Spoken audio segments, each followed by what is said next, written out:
appointed, and that's section 109(2). And as it says, an acting appointment or an acting auditor general. So it is intended to be a temporary period of time, allowing for the appointment or the period of time for the selection of an auditor general on a more permanent basis.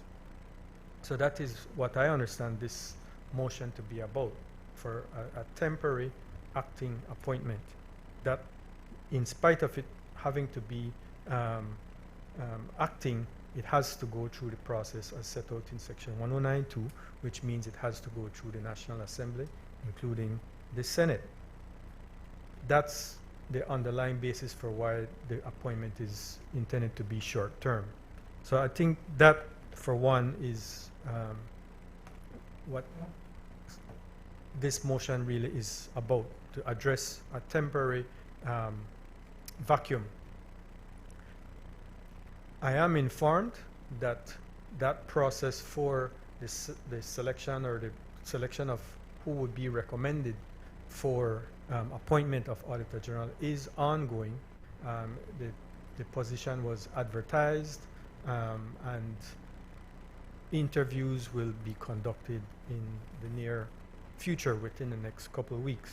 So it is expected that a person or a short list will be identified before the end of this year, which would mean that then a new resolution would have to come through the National Assembly under section 109(1) in that case, to appoint the Auditor General.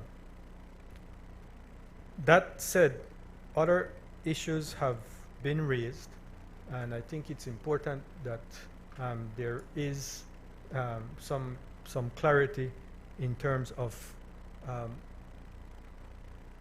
the overall management of audit and accounts. From the existence of this country, it seems as though the accounts have been operated in a rather rudimentary manner. We have, not unlike many other countries, we have the accounts being done on a cash basis, not on an accrual basis. When you have in the private sector, most companies manage their accounts on an accrual basis, but governments, for whatever reason, tend to manage their accounts on a cash basis. In addition to that, there isn't a fiscal balance sheet. It's not the norm to have a fiscal balance sheet, but it is best practice at the same time that is also developed. That is an area where Cabinet, in fact, has made decisions on how do we move towards an accrual-based accounting that meets with the international public accounting standards, and that has and is subject to not only external audit in the nature of the Auditor General, but internal audit. That is something that has been wholly missing for the last 40+ years, the internal audit of accounts and finances, public finances. So all these are areas where that have to be addressed, but that really do take time in being fully addressed. So now, for example, I think equally, if not more important than the external audit, is the internal audit.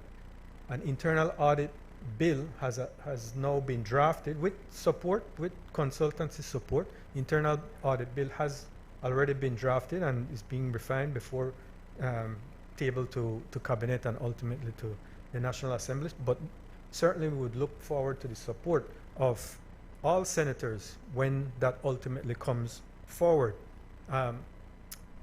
The government in the early days of this administration went about and secured funding, a loan from the IDB for public financial management.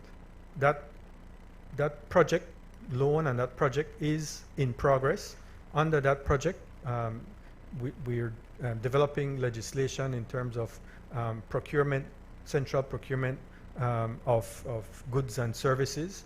That as well is in process, and a bill, and a preliminary draft has been drawn up. That ultimately we will seek to push that through cabinet and ultimately the legislature as well. But there are a lot of areas that are being addressed, but they do take time. With respect to the staffing, and this is staffing that's not limited to just the Auditor General Office, but the overall pay scale structure is something that is actually under review. That is, once again, a technical cooperation has been secured for that. The Public Service Union is fully aware of this. This has been shared and with the Public Service Union, with a view to understand what are the weaknesses. They're clear. The existing salary scale is clearly an archaic one that really has outlived its I don't know if it's purpose, but certainly there are better ways of a salary scale for the public service. With that consultancy assistance, we're looking forward with the engagement of the public service to refine or redo that that salary scale. So it is relevant for this discussion, because I don't think anybody would disagree that for example, the position of the Auditor General, the job description and what it entails, very well would require a better compensation to attract the quality and the skill level that is needed to effectively run the office of the Auditor General. But what ultimately I wanted to highlight is the work is being done. It does take time to get through all these processes and ultimately to improve the function of the public service and the function of these most important offices. As it relates to the audit itself, in terms of the accounts, the government actually secured the assistance of the IMF to assist in the preparation of the financial statements. However, again, as far as I understand, the financial statements from 2014, 2015, 2016 are missing information. So because that information is missing, it cannot be finalized. And because it cannot be finalized, it cannot be audited with a clean opinion. So if it is to move forward, it will end up having to be qualified and having qualified statements. That, I think, whether we like it or not, that might well be what ultimately will have to happen. That the statements from 2014, 2015, 2016, 2017, 2018 to present will all have to be qualified in order that those financial statements are finalized.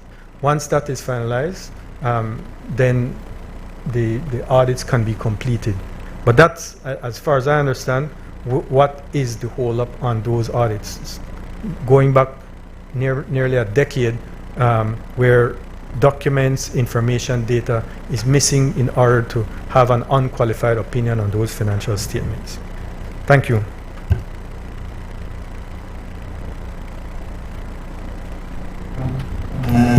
I recognize Senator Antonio Herrera. Yeah, good morning, Madam President.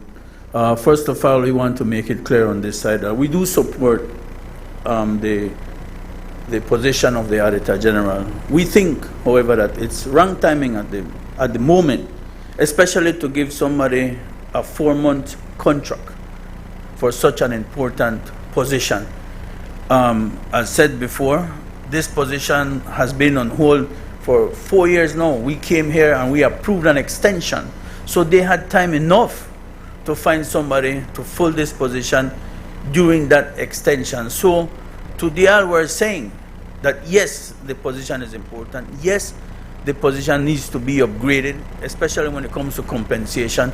However, right now is the wrong time. 4 months. What will 4 months do, or what that person will do in 4 months? To me or to us, that's a bad thing for continuity.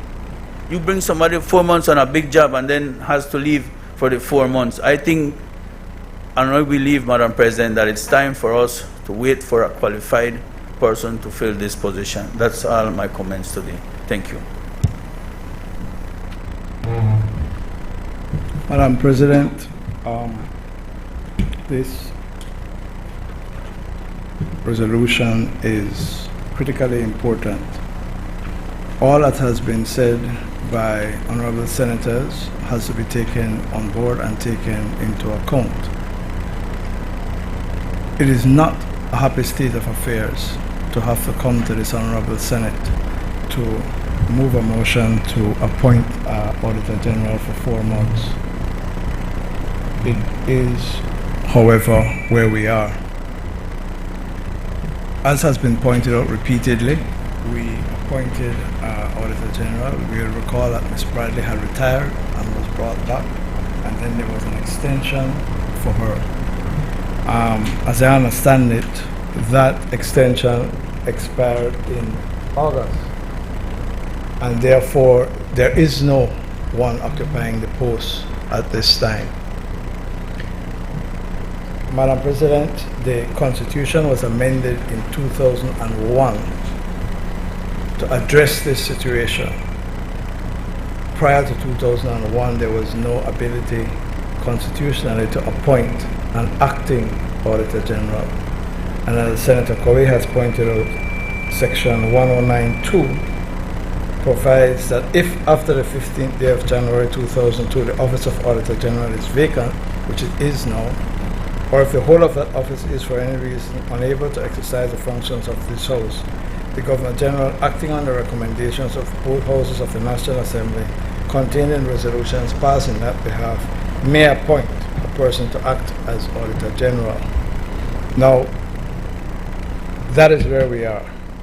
The government has come asking the permission of this House, the House of Representatives, to approve the recommendation to the Governor General to appoint Ms. Rodriguez as an acting Auditor General for 4 months. The period of 4 months has to do with, as I understand it, completing the process for the advertising and interviewing and hopeful recommendation of a person to be appointed the Auditor General. My appeal to this Honorable Senate, Madam President, is to reflect soberly on whether or not we prefer to continue for 1 minute, 1 hour, 1 day, 1 month, 4 months without an Auditor General in an acting position. Is that better than having an acting Auditor General? If the social partners and the opposition, as they have articulated, are not supporting the motion, then the motion will fail, and it means that we will have no Auditor General. I do not believe, with respect, that that is in the interest of the Belizean people. All the criticisms that have been levied are taken on board. I am not standing here to dispute them. What I will say is the importance that is attached to this constitutional office. The fact that the Constitution was amended to allow for an acting Auditor General to be appointed should be borne in mind, and to say where the public interest lies. Is it in having an acting Auditor General on a short-term basis so that we can complete the process with making a formal appointment, or is it better to have the office without someone acting in the interim? I respectfully urge my colleagues to err on the side of the accountability, which everyone accepts is absolutely needed, and I repeat, the criticisms of the state of affairs are well made, and I will not stand here and seek to dispute them. Thank you, Madam President. Honorable members, that motion is referred to the Constitution and Foreign Affairs Committee for examination, consideration, and report. I also wish to inform at this point that the regular transmission of the Senate meeting has resumed effective 10:25. For viewing audience, we were unable to have regular transmission due to a technical difficulty, but we are now resuming we have now resumed our regular transmission.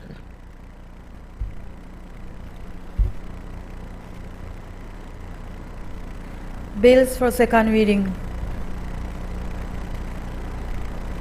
I recognize the leader of government business. Madam President, I rise to move a second reading of a bill for an act to appropriate further sums of money for the use of the public service of Belize for the financial year ending on the 31st day of March 2025. Madam President, this bill is consistent with our policy of bringing to the National Assembly supplementary appropriation bills to have the light of public discourse look on monies that have been spent or are going to be spent separate from what has been approved by the budget. I recognize Senator Michael Perfy. Madam President, I will try to be very, very short.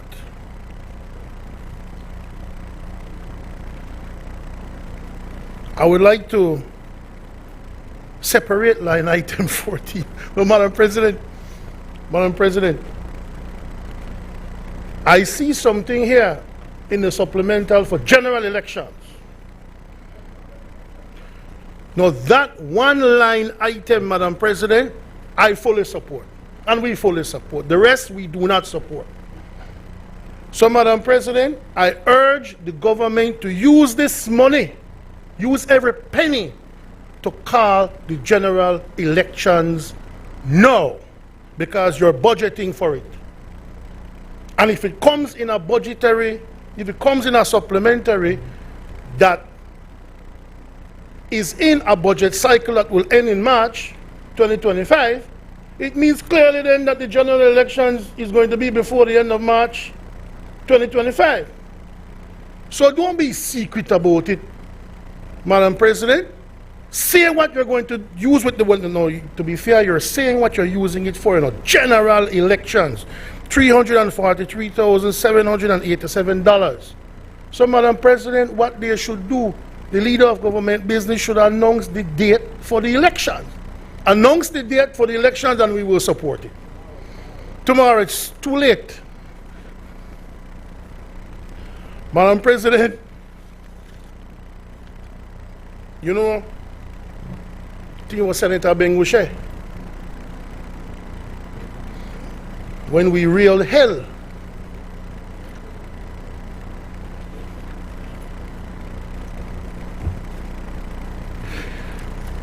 I can clearly remember, Bishop, when you said the first budget tabled by this government, it was 2021. And you said, Bishop, and I tried very hard not to agree with you, but you had a point. You see the first budget? You, as a representative of the churches have decided this is your first budget. We'll give you a run. We will give you a blind. Because this is your first budget. But on your second budget, you'll be held to tax. Well, Bishop, 21, 22, 23, 24. This is their fourth budget that they have presented to the National Assembly. And I heard the rumblings of the Minister for State when he came to the Auditor General. Sir, that, along with things like this, you've had 4 years to correct, It's not happening yesterday. If you look at the introduction to this bill, Madam President, at Section 2 of the bill. The sums of money appearing in the schedule hereto are hereby declared to be payable for the financial year ending on the 31st of March 2024 for and respect of services mentioned in the said schedule, in addition to the sums appropriated by the General Revenue Appropriation 2024/2025 Act 2024. This supplementary that we make we pay for what we owe for 2023-2024 and to ask for more money for 2024-2025.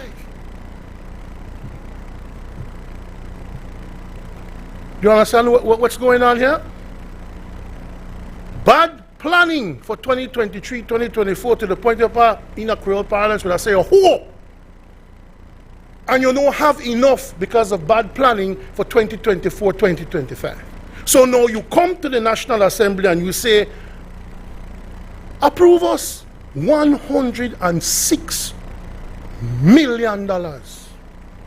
That's what we're talking about today, you know, Madam President. Today, in this very nondescript room, this body will decide that the people of Belize need to approve $106 more million on top of the $1 billion budget that was presented earlier this year. With a full 4 to 5 months left, you come here and you ask for about 10% of what you asked for in 2024. Madam President, that's unacceptable. That's unacceptable. And when you look at the breakdown, Madam President, you would think that the Ministry of Finance and the Office of the Prime Minister being the Minister of Finance, that they would whip these different ministries into shape. But Madam President, the slackest one is the Ministry of Finance and the Office of the Prime Minister. They seem to be doing the least amount of planning, so how can they put to right any of the other ministries not doing the proper planning and execution of their budgets and their budget estimates? Madam President, let me go through just a few of them, and my colleagues will go through a few of them, because there are a lot of glaring things. The Office of the Prime Minister approved estimates. If you look at 849,000 plus coming back now today for $73,000 plus.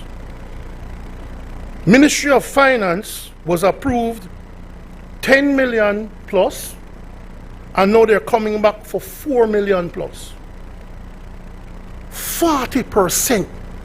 That's how much you have miscalculated what you needed for 2024-2025. You have miscalculated, and we're only in November, Madam President. There could be more supplemental, so it could go up to maybe 50%. You have come back for 40%. You are saying to the Belizean people, I misjudged, all right, bad plan this ministry to the amount of 40%, and I repeat what I said earlier, because we have done the numbers. For 4 years, you have presented $4 billion worth of budgets. And of that, at least 20%, you're talking about $700 to $800 million have been brought for supplementary budget allocation, which means that they have not been planning to almost $1 billion they miscalculate. Any business you're running that can't survive, Senator Herrera. If you're running a business and your finance person come and say, boss, I presented a budget to you for $1 million, but no, I need 500,000 because I miscalculated, that person will be fired. Unacceptable, Madam President. You look, for example, in the Ministry of Finance. They budgeted $264,000 for travel and subsidy. They are asking us today to give them another $22,000 for what? For who? Ministry of Public Utilities, Logistics and E-Governance. They were approved $316,000. Now they're asking today for $200,000.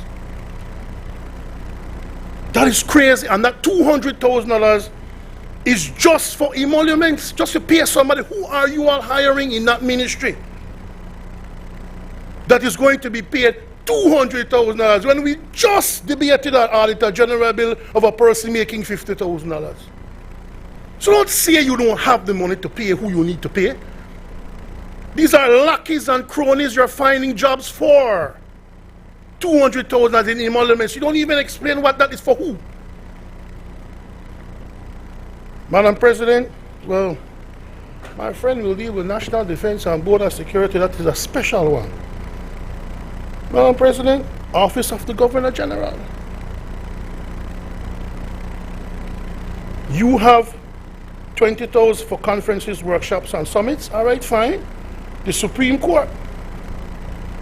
Well, the Supreme Court, Madam President, for how much we know, they get paid. For how much we have voted to have how much they get paid. The least they can do is budget properly.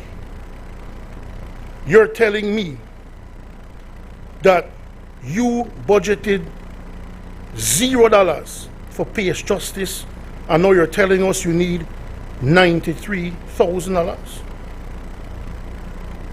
You're telling us that the Supreme Court budgeted for $27,000 for Cap 2, but now budgeted $27,000 for Cap 2 in 2024, in March. You know how much they're asking for now for the rest of the year? $215,000. You didn't know you needed to do that. Or if this was a bill that was run up 2023 to 2024, didn't you know you have to budget for it March this year? You see why you need one Auditor General? You see, Madam President, why we cannot accept an Auditor General for 4 months? It makes no sense. Madam President, when you look at the ministry, and this is the one, I will say it again, this is the best one. This is the one I support. Ministry of Public Service, Constitutional Reform and Religious Affairs, Elections and Boundaries, General Election, $343,787. That one we support. $343,000, sorry, my bad. Let it be whatever it needs to be, but have the election now, please. Belizean people now respond very well to arrogant people in power. You know, careful. The Belizean people love to vote out, you know. All right. Office of the Prime Minister, Cap 2 expenditure. It was approved for the Office of the Prime Minister. The Minister of Finance, $1 million plus, $1.09 million. The Prime Minister is asking for just the Office of the Prime Minister, you know, just the Office of the Prime Minister. An additional $2.3 million. Double.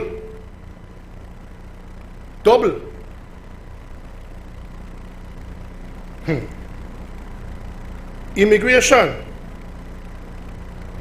needs $180,000. For the Immigration Services Head Office, they had budgeted for $750,000, and now they need $1.9 million. Assuming that customs modernization, 100 customs and modernization, $155,000. Conferences, workshops, and summits, $252,000. But not bad, you know. Not wait till I get to police. Ministry of Finance for Cap, this is Cap 2, we're still at, you know, Madam President. For Cap 2, the Prime Minister asked this National Assembly for $4.5 million in March of this year. You know how much he's asking for us today? $6.1 million more. They think you're unacceptable. You cannot tell me that for the Constitutional Review Project, You thought you would need $500,000, and now today you realize you need $500,000 more. Where's the planning? Where's the planning? There's no planning here. Capital subscriptions to international financial institutions. We approved $1 million in March. The Prime Minister is asking us today $2.02 million. You never know you had these subscriptions to pay. You see, it makes you wonder, Madam President, especially with the desire to appoint some temporary Auditor General, if these things will really be spent on those things. That's the question. We know why about the past. We need a government for 4 years now. Forget about Mr. Barrow. Forget about UDP right now in this National Assembly when it comes to this. We had 4 years. And in a 4 years, it showed that we can't manage the economy, can't manage your own budget. The Minister of Finance can't manage finance. And he probably said on TV, if there's anything wrong, no, you know Senator Cowie, he said it on TV. He said, I'm the Minister of Finance. So anything wrong with finance, you blame me. Not blame Senator Cowie. So when they blame you, they blame he. The Minister of Finance don't know how to manage finance. Madam President, what do we need? Customs modernization, $1.5 million. What's what they're asking us today? What? Ministry of Health and Wellness, Madam President, they came here for Cap 2, $350,000. Today they're asking for almost the same amount, $324,000. For what? For what? For what? A UNICEF health program, $250,000. No, you want $239,000. Listen, you're coming here in a supplementary, asking in many cases for the same amount you asked for at the proper budget, the big budget. A supplementary mean that if you budget for something and you come a little bit short, you ask for something more because, you know, the more or less, plus or minus only 5%. Man, only coin for the same amount. Look at. We know you never read this thing, you know. Don't challenge me, not on this. So now, Madam President, Ministry of Agriculture and Food Security for Cap 2 got $220,000. Today they're asking for $3.2 million.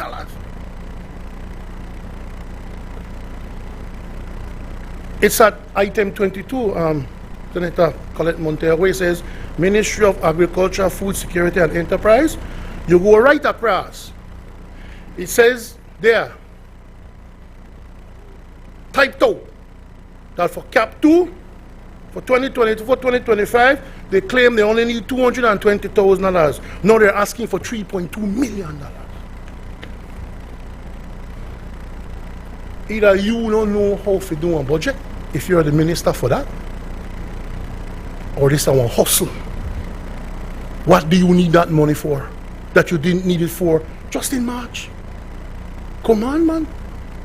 Come on. Madam President, when you look at land acquisitions, 21 million, we need another 9 million. You can't throw no stone at me. You don't be like your leader. You know, gaggle our house. To stone all they want. The only thing you can call me that fat. Can't call me no thief. You can say that. So, say what you have to say. When you look at this, Madam President, it is crazy. Ministry of Sustainable Development and Climate Change, item 26, Senator Montero.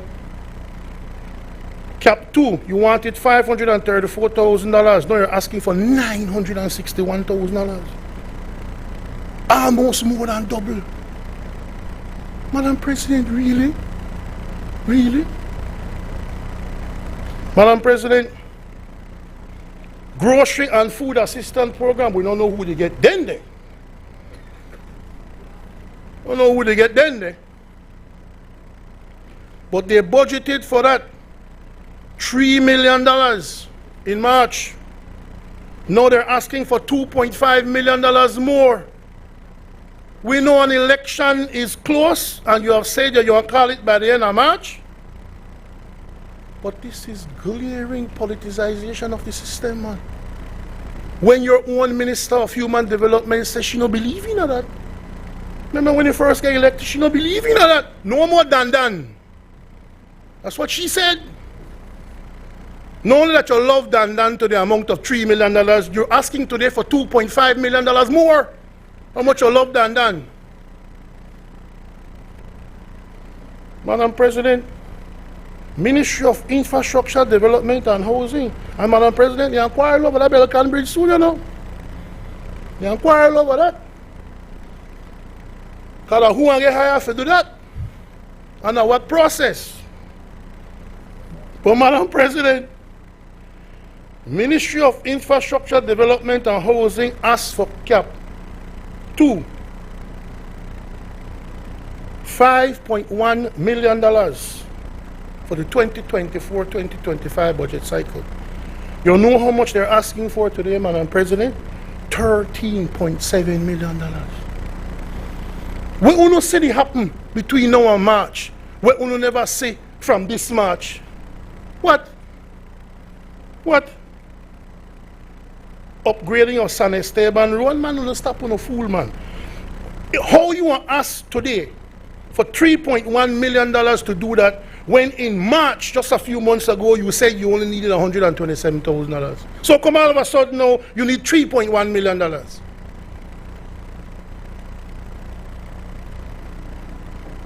Renovation of the National Assembly is fine, Madam President. It's fine. And let me use this opportunity to say, Madam President, that the renovations here have looked really nice. And we're in an environment that it feels nice. It almost make me less quarrelsome, but it feels nice, Madam President. Back to our regularly scheduled program, Madam President. Madam President, when you look at the Ministry of Economic Development, no, these are the good one. They're asking for monies for stuff that they didn't even know they may do. They had no clue that they needed capital improvement to buildings and facilities because they didn't budget for it in 2024-2025. But you realize now you need $87,000. You need it now before March. No. You didn't budget for agricultural roads, but now you need $127,000. That could be any road. That's clear enough in our road, man. You know $1 million a mile for a good road? The way how Julius built it, because then he broke up. $53,000 for conferences, workshops, and summits. How you ask for that now and you don't do nothing?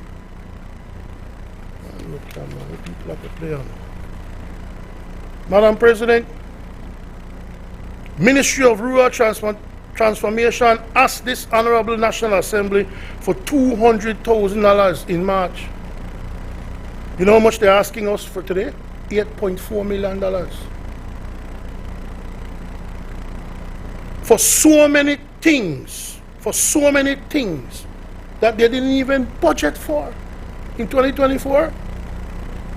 Not even budgeted. And the Ministry of Blue Economy and Disaster Risk Management, Madam President, if they had a little bit of respect for the public, y'all gone for this one, yeah.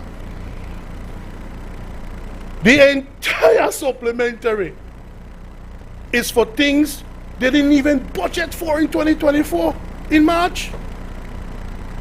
No budget for it. All of a sudden you have vision.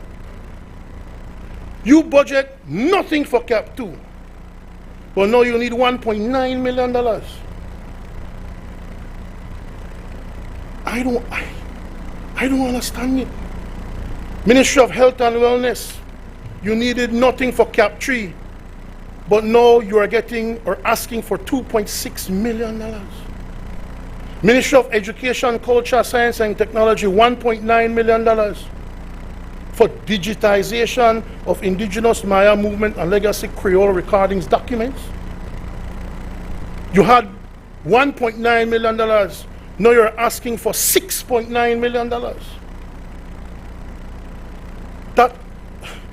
That sound correct to you, Madam President? That sound correct to any rational person? Ministry of Home Affairs, 38th Annual General Meeting and Conference of the Association of Caribbean Commissioners of Police, $376,000. More than we want to put for the general elections. Think about that. You're asking to pay for a conference of commissioners of police $376,000, and that's more than what general elections cost. And you expect people to support that? You expect people to not look at that and not say, "Why don't I eat that then people they take me for?" What kind of government that claims to have it figured out, that claims to be this guru on the economy and finance, has to come here and ask us for $106 million?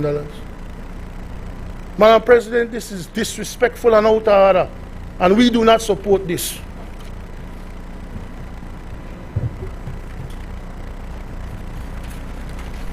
I recognize Senator Kevin Herrera.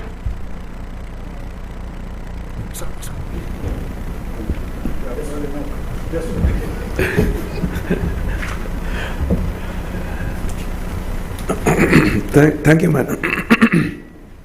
Thank you, Madam President. Madam President, to try to address this in a manner where we understand the impact of it, I'd like to maybe put it in the context of what was approved at the end of March. So we're asking for a supplementary of $106 million. The total expenditure budget was around $1.45 billion. So what we're asking for after 8 months is almost 10% of what was approved in the overall expenditure budget. In the context of the heads and subheads directly related to what is being requested right now, it's 67% of what was approved in these specific line items or heads and subheads. So it's a significant ask in terms of new spending, Madam President, and I think I wanted to highlight that. But also I think we have to look at it in terms of what we were trying to achieve in March. What we had in March, Madam President, is that I think we had around a margin of less than 1% of revenues, of expenditures over revenues. And so there was a very small financing gap that was required. And I think that spoke to fiscal discipline. I mean, we were trying to really balance those numbers. And so now that begs the question, Madam President, when you throw $100 million, $106 million on top of that, what does that mean in the larger context? Does that mean that we've thrown that fiscal discipline aside and we're saying, well, let's expand the deficit? Or does that mean that we brought in unforeseen or unexpected additional revenues into the system and we'll maintain those ratios? Again, the information that was presented to us, Madam President, doesn't speak to that, and so perhaps that's a clarification that Senator Koi will be able to make a little when he does his presentation, if he does one.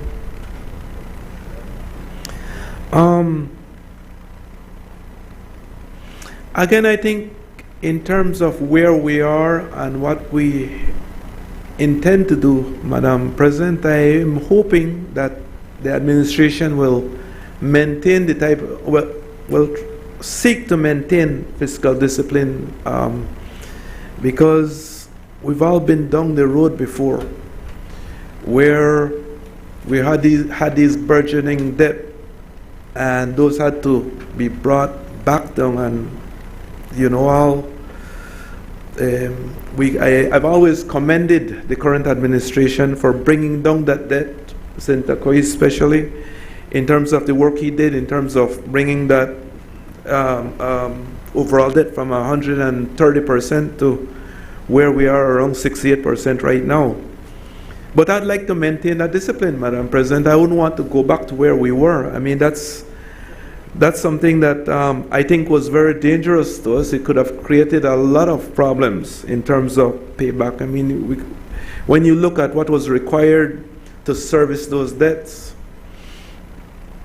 it became a significant portion of our expenditure budget. And so I'm hoping that we will be able to maintain those types of fiscal discipline as we're going along. But I'd like to point out as a number of items here, Madam President. In terms of looking at the recurrent budget, we're asking for overall a 10% increase for these heads and subheads. That again is significant. If you look at the Ministry of Finance, they're asking for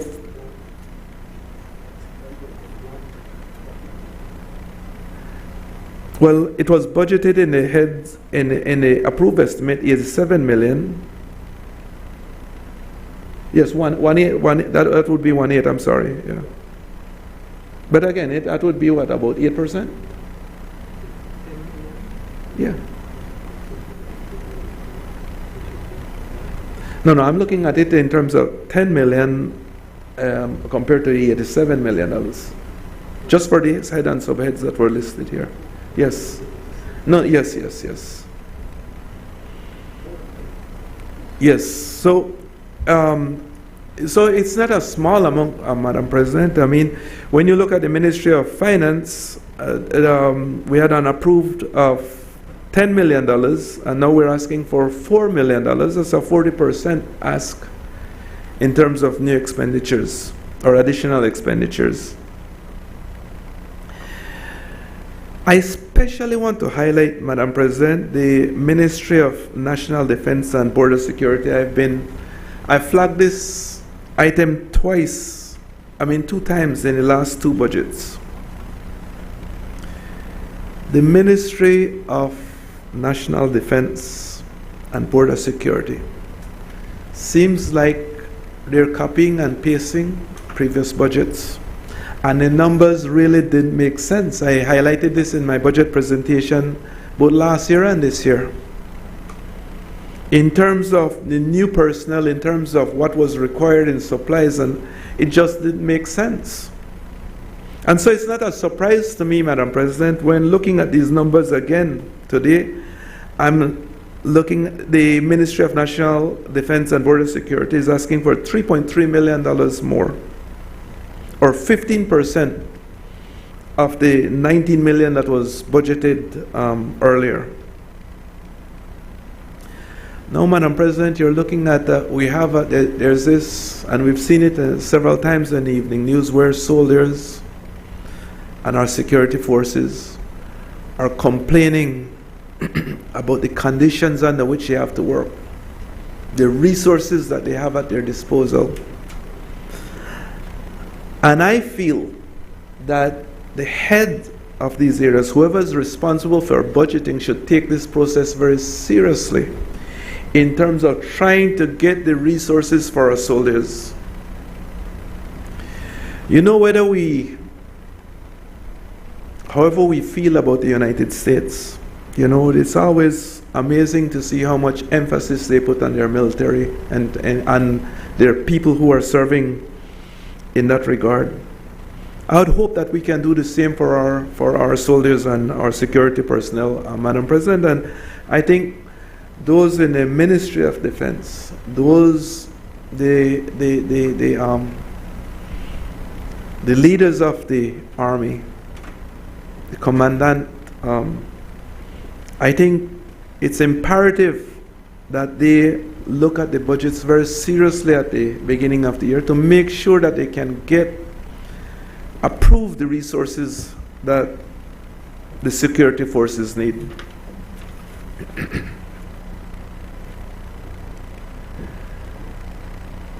Madam President, I'd also like to look at under Cap 2 budget, new passport systems. 1.3 million, 500,000 was budgeted in March. Again, I suspect that there's a tremendous demand for the new passports, and perhaps that's where it is. But I'm saying that it's a big miss, and that these passports are paid for. I mean, there's a fee for them. Now, whether that fee covers it, I think from previous presentations, I think it's only covers a portion of the cost of that. So perhaps that's where it is, but I'm saying that that's really a big miss. I mean, that's what, that's over 300% increase. In Cap 2, the Ministry of Finance, Madam President, budgeted $4.5 million, and now they're asking for $6 million. Again, well over 100% increase in terms of what they're asking to spend there.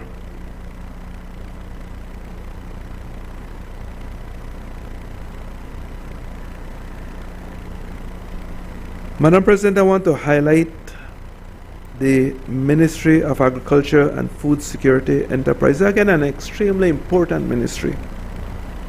But they were budgeted $220,000 and now is asking for $3.2 million. Again, that's a huge, huge, huge increase in terms of what is being requested. And then the Ministry of Natural Resources and Petroleum, Madam President, this is probably one of the most problematic ones for me, simply because I don't know where that money is going. And if it is money well spent. We keep on seeing these huge amounts being budgeted in Ministry of Natural Resources, and everybody seems to be cool with it.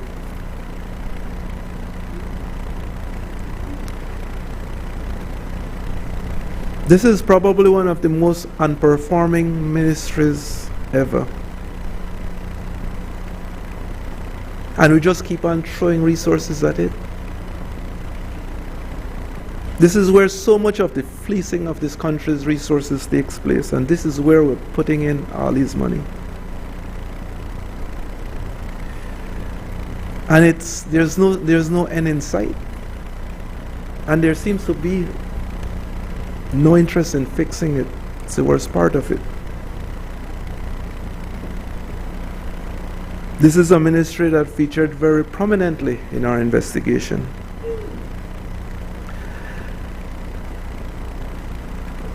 Madam President, GOB infrastructure projects, Mana Ministry of Infrastructure Development, $8.9 million. I don't have much to say about that except $8.9 million, and nothing was budgeted in that regard for this specific area here. So likely a new project.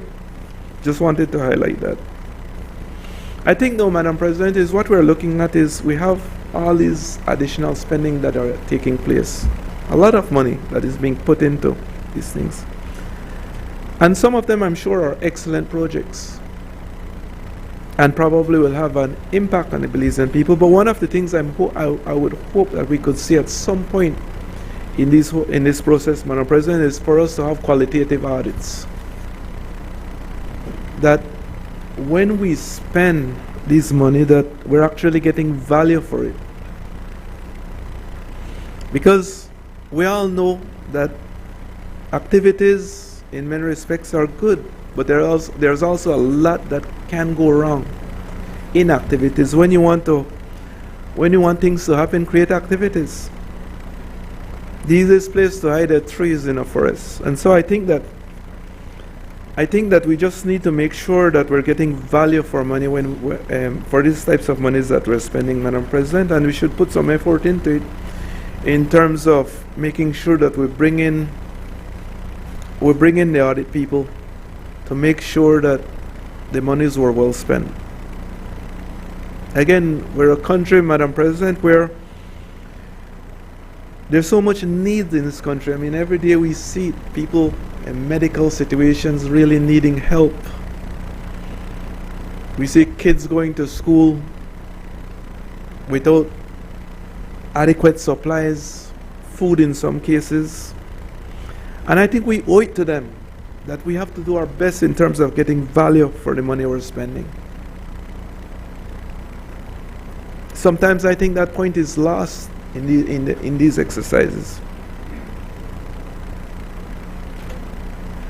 Madam President, I'll only highlight on Cap 3 that what is being requested is 153% of what was originally requested for these heads and subheads that are the comparable heads and subheads in this presentation here. I think it would be very, very good information, Madam President, if we see how these additional expenditures will be paid for. Are they from loans, grants, or are they from additional revenue windfall that we've had that weren't projected? I think in terms of maintaining the type of discipline I spoke about a little earlier, Madam President, is that it's extremely important, I believe, that we maintain our conservative fiscal posture and that we make sure that we don't add unnecessarily to the debt burden as we're going along. Thank you, Madam President.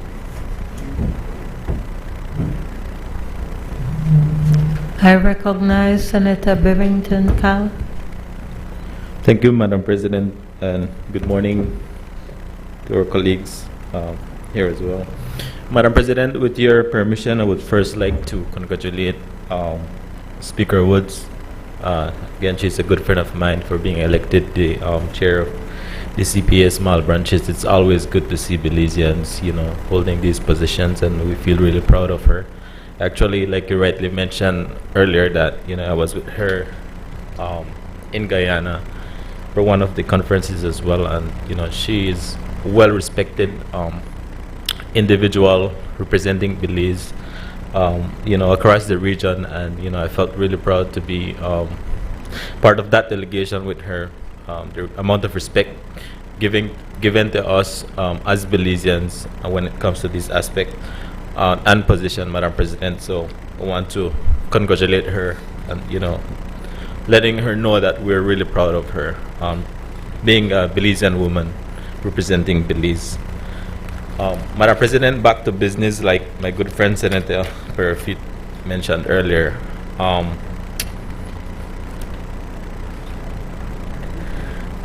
Isn't that a good friend? So, but it begs the question, Madam President. I thought he was more focused, but obviously with all that's happening,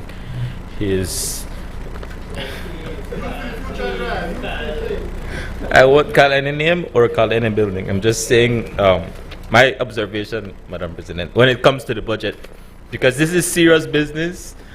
This is about the affairs of our country. This is about our people. And as a government, we are obligated to meet the demands, to give the people, the Belizean people, the goods and services that they deserve, Madam President. And that is why we're here, because obviously budgeting, Madam President, there are things, unforeseen circumstances that may come up. For example, the wildfires that affected the entire Toledo district and across Belize, and a lot of these people are still recovering, Madam President, and I'm quite surprised, well, not really surprised, that Senator Perfit didn't even mention none of these, because obviously he doesn't know the reality that is happening on the grounds.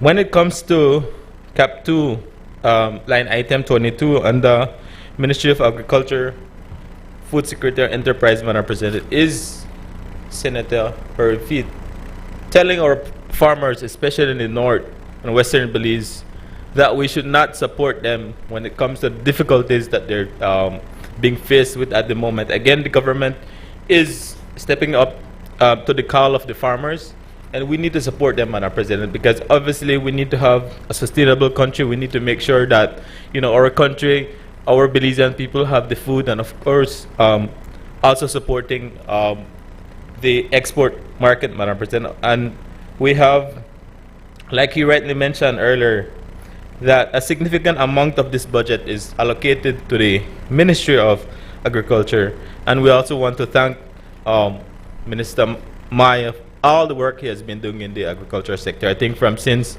taking on office, we have seen the significant improvement that we have had in the agriculture sector, and the increase of exports as well, Madam President. So this is wise investment that we're doing, investing our farmers. They really need it. And of course, we get those returns when we do these exports, Madam President. So for us, we fully support this. When it comes to the Ministry of Human Development, again, he criticized what we call the Grocery and Food Assistance Program, Madam President. But this government, Madam President, is not giving Mickey Mouse any grocery bags. We are making sure, not even Minnie Mouse. Madam President, I work directly in the Toledo district, dealing with these, in the Toledo East especially now, Madam President. And we make sure the priority is for the elders, Madam President, the single mothers. We have a lot of our elders who have done a lot for our society. They have done a part in the growth of our country. And of course, we need to take care of them, when they cannot help themselves, Madam President. And for us, this is the priority. And we have a large number of our society that is in that age range that really needs it. And I see the appreciation that these senior citizens have, Madam President, when they get these grocery bags, the smile on their faces. And for me, if we can continue to do that, to support them while we can, I will fully support that, Madam President, even ask for an increase in this allocation so that we can take care of these elders. We actually support a lot of the organizations as well that deal directly with the senior citizens as well, Madam President, the single mothers, people who are disabled.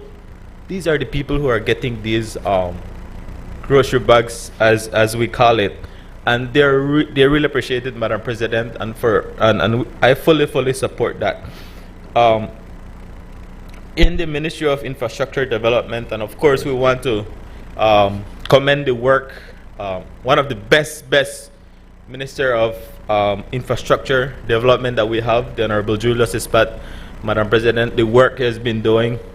And I'm happy to also tell our residents in Toledo East, Madam President, that from this supplementary budget, we're getting our fair share of works that we will get done in our constituency, and of course across Belize, Madam President. But for me, Toledo and Toledo East is at heart, and I need to make sure that we highlight the work that is ongoing, that will happen. From this budget, we're looking at about 3,200, 3,500 loads of crushed material that we will spread across the constituency, Madam President, because we see the demand of the deplorable conditions that was left when this government took office. And of course, it's going to take years and years to try to get back, Madam President. So the amount of work that we're doing, that will be done, will directly benefit our residents, Madam President. And like I said earlier, that this government, any government, is obligated to meet the demands, and the services of our people, and that's what we're doing. The Toledo district, when it comes to farm roads, Madam President, we have a lot of work to do. And as many of you are aware that in the Toledo district, we get the highest rainfall, and of course, our road, get damaged due to flooding and the rainfall, Madam President. And so we have been addressing a lot of these issues. We have had some areas like, for example, Boom Creek, who for the past, for about a week, the residents couldn't get in or get out of the community because of the amount of rain, flooding that is occurring in the area. And we're happy to announce to them that next week we're going to have some culverts being installed and replaced in their area, so that would allow the flow of the water, so that our residents can then move in and move out. Even our school kids have been deprived of going to school because of this, Madam President. Again, this is something that we're addressing, and we want to plead to our residents of Toledo, and especially Toledo East, to give us some time, be patient with us. As soon as this rainfall is, as soon as the rainy season comes to an end, Madam President, we're going to push the work for this month, next month, and January, and until that time comes. So, of course, Madam President, in the Ministry of Rural Transformation, of course, my good friend, Minister Rikena. Madam President, this is a key ministry to development of our country.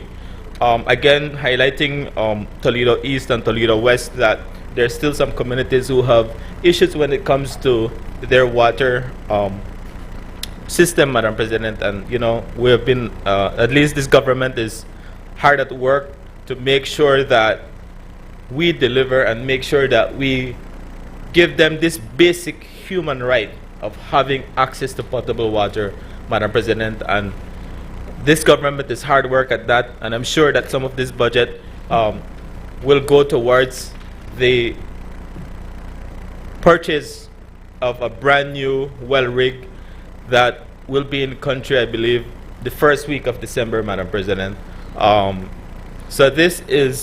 Presently the well rig that we have is about 23 years old, Madam President, and that one rig is servicing the entire country. So this government see it fit that we need to get another rig, Madam President, and I'm happy to say that again, that rig should be here in the country in the first week of December, and we're hoping that the first drilling that will be done by that rig will also be done in Toledo East, in the Trio community. Trio needs, again, Madam President, needs attention when it comes to their water system, and we've been assured that that will be addressed again as soon as that well rig comes in. So I'm sure that Toledo East will get the blessing by this new rig. Madam President, when it comes to education, again, Madam President, I've been directly involved with all of these, well, at least undergrounds, to see the demand of education when it comes to, especially in our constituencies in the south. Obviously, Toledo does not have that employment opportunities whereby people would go work so that they can have that finances to assist their children to go to school. So they come to us, Madam President, to seek assistance when it comes to education. And as a responsible government, we cannot deprive of our residents of education. And I want to thank and highlight the Minister of Education, Minister Fonseca, for the hard work, his dedication, his team at the ministry, Madam President. Done? So, Madam President. Senator Perfy, kindly be reminded of Standing Order 40 as it relates to being silent when a senator is speaking. Thank you, Madam President. Thank you, Senator Perfy, for recognizing me like that.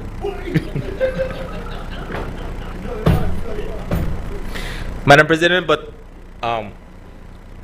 like I was saying, I want to thank the minister, because we submitted hundreds of education requests and we did not look at any party lines, Madam President. Whoever came to our office, we made sure that we submitted those invoices, and I am happy to see when we got the response that all of those persons really got the assistance that they need. And of course, when I see this allocation for the ministry in this supplementary, Madam President, it actually brings a smile to my face and also to the faces of our new students coming in for the January semester going to the tertiary level education. Madam President, we can assure them that we're going to work hard, we're going to fight for them to make sure that they get that assistance needed. With that said, Madam President, I really want to commend the government for the hard work that they're doing, and of course seeking the support of everyone, including the opposition, and of course Senator Perfit at least agreed that he would support at least part of the budget. But you know, this comes, unfortunately, Senator, this comes holistically, so I'm hoping that you would support the budget holistically. I know that you want the general election to come as fast as we want it to be, but let's have some patience, all right? So, Madam President, thank you very much for my time. Madam President, let me wrap up the debate. Madam President, in accordance with Standing Order 10.8, I move that the proceedings on the order paper be entered upon and proceeded with at this day's sitting at any hour, though opposed. Honorable members, I know a few of you had a quick heart beat skipped, but no, it's just for the, in accordance with our standing orders. Honorable members, the question is that the proceedings on the order paper may be entered upon and proceeded with at this day's sitting at any hour, though opposed. All those in favor kindly say aye. Aye. Those that go against kindly say no. The ayes have it.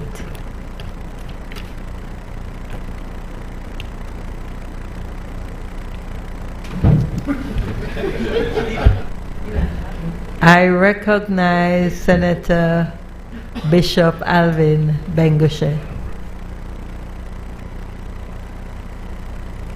There is so much to digest in this whole affair that I was deep in thought when you called me. But Madam President, I want to make my submissions and contribution to this supplementary appropriation schedule for fiscal year 2024-2025.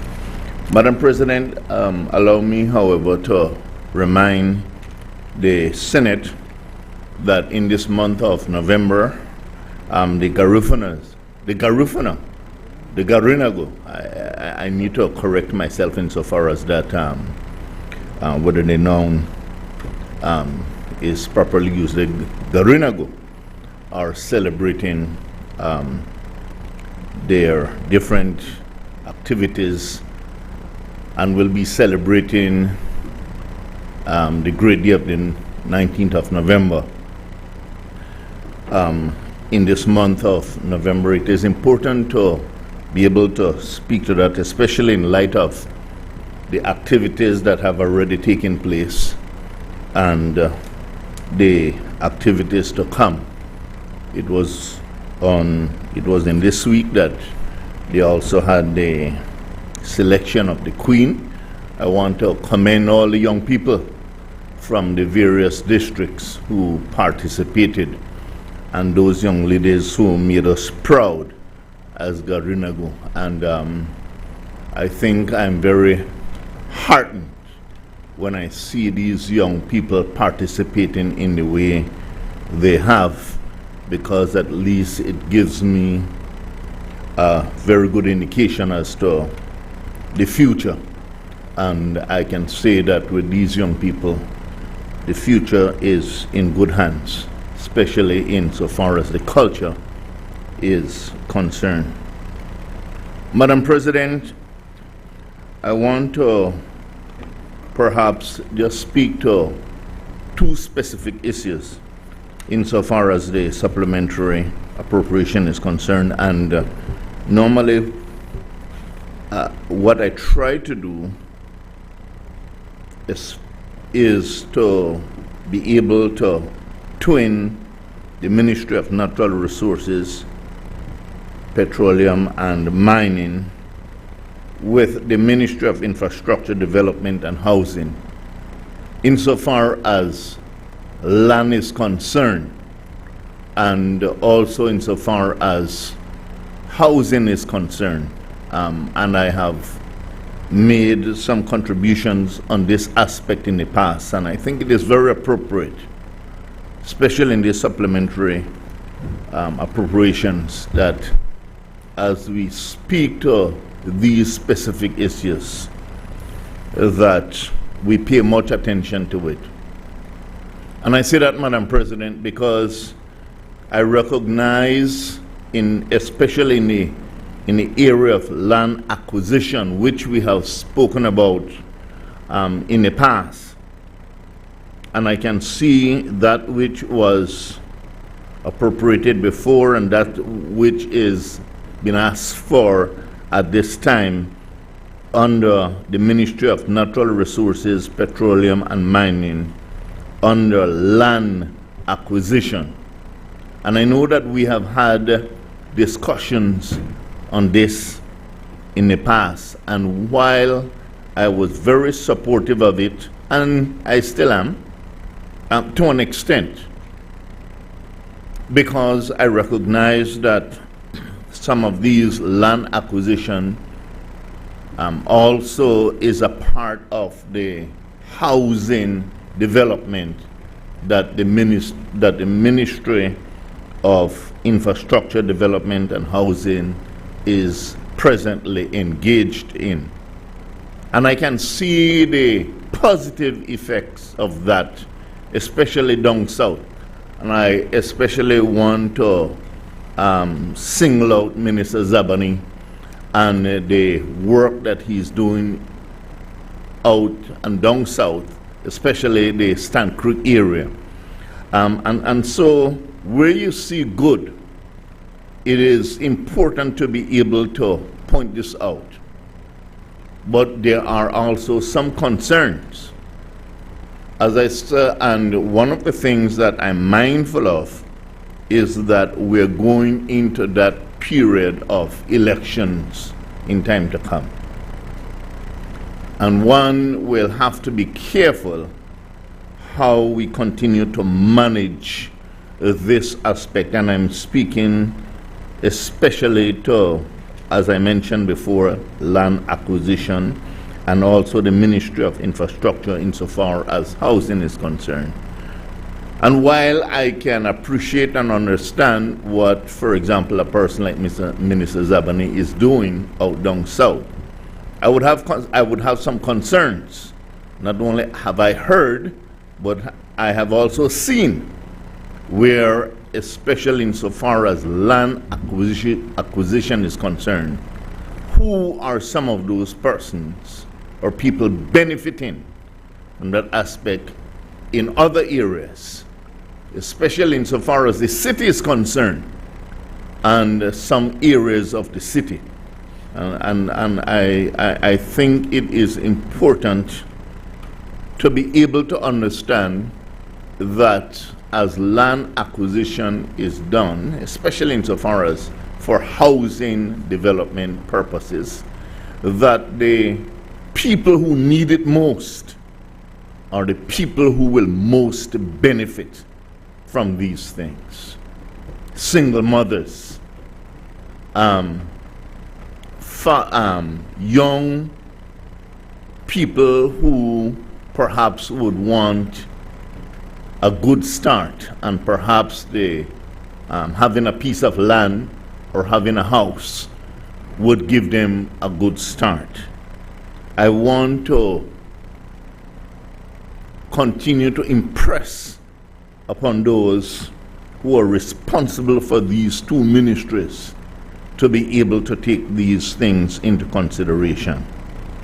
And I just want to reiterate again, I look at the Ministry of Natural Resources, Petroleum and Mining, and under land acquisition, and what was asked for before and what is being asked for now, that as the monies are appropriated, Madam President, that they be put to the use of the Belizean people, and especially young Belizeans. Thank you very much. I recognize Senator Erica Jang. Thank you, Madam President. Today I see Belize as a farmer, and this farmer preparing for crops. And we know that when a farmer is preparing for crop, you need not only good soil for the crop to benefit, but you need time, and you also need the best weather condition. And with the time and care that you give to this crop, definitely there will be some flourishment. Your crop will flourish. And in the end, when your crop flourishes, it will benefit the entire community. Madam President, today I see this supplementary appropriation as that crop that we are waiting for as Belizeans, so that we can benefit. I will say that I want to look at 3 areas of the budget of the supplementary, which includes healthcare, infrastructure, and education. We all know that the backbone of any nation's progress is infrastructure. And today I stand as a proud individual. There were a couple years ago, we used to travel from Dangriga to Punta Gorda, and we took like 5 hours to get there. And then the road conditions deteriorated. And then we realized that those hours we took, we returned to those hours again after the road became better. And now moving from Dangriga to simply Placencia. Earlier, like 4 months ago, it took us like, I travel to Placencia every week, by the way. So it took me like an hour and a half, 2 hours, because of the deterioration of the road. But right now, I am so proud to see that there's allocation in this budget for the infrastructure to become better on those highways. And I believe that when it becomes better, there are a lot of farmers in the southern part of our districts that need to transport their crops. And I'm believing now that those crops, when these roads are better, they can do probably 2-3 trips for the day rather than 1, and to get those products to the market. And of course, their pocket will be filled with money. And those who are selling at the markets, their pockets will be filled as well. And those who purchases from the market for their businesses, we're going to have a bloom in our economy because of infrastructure. I am also looking at the time difference when we have emergency services, emergency situation. For example, the ambulance need to come from Punta Gorda to Dangriga. It will limit the time that these drivers take to bring our patients in very, very quickly and secure health benefits for them. When I look at healthcare, it is time now that the rural people enjoys the same services of those of us who are living in towns and in the cities. So I applaud the efforts of the minister ensuring that there will be new clinics that will provide better services for the rural individuals in Punta Gorda. And finally, Madam President, looking at education, I think that we are aware that 60% of our students who are living in rural areas, they have no access to technology. And in this growing area, it's needed. As a teacher, there are a lot of platforms that have been introduced on the online platform that allows students to learn even by themselves. They can help themselves as well. They can help their parents at home. Their parents can also help them. There are stuff like Edmodo, you have Kahoot, you have Google Classrooms. You have all these new platforms that are there that enable students to actually become self-taught. And I think that's a good initiative for us in this country to ensure that they can be well-rounded. And it is important that we look at this appropriation as not an appropriation that will benefit one individual, but it will benefit all of us. I need to say no more, Madam President, because my colleague has mentioned a lot of how this appropriation is going to benefit individuals of the southern Belize, Toledo, and Dangruga especially. And because of that, I support this budget. Thank you.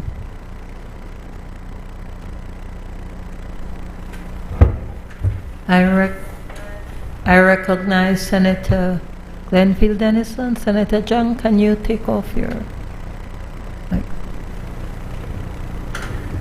Appreciated, Madam President. Madam President, I'm just going to be brief on this matter. A lot has been said by my friends and colleagues, which I align with on both sides of the debate. One can hardly dispute that the country's development requires the sort of financing that is envisioned in this supplementary. And I think it's important that I start my brief deliberation here in that regard. I want to say, Madam President, only that we have heard the question of supplemental appropriation over and over and over again. It is a necessary evil,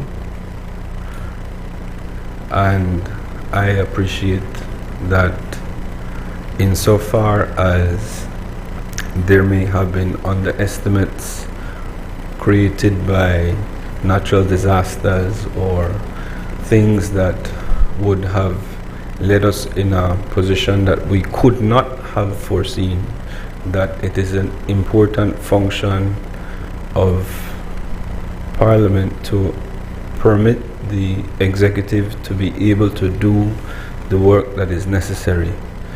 The senators from down south have quite eloquently highlighted the work that they see on the ground as a result of these works.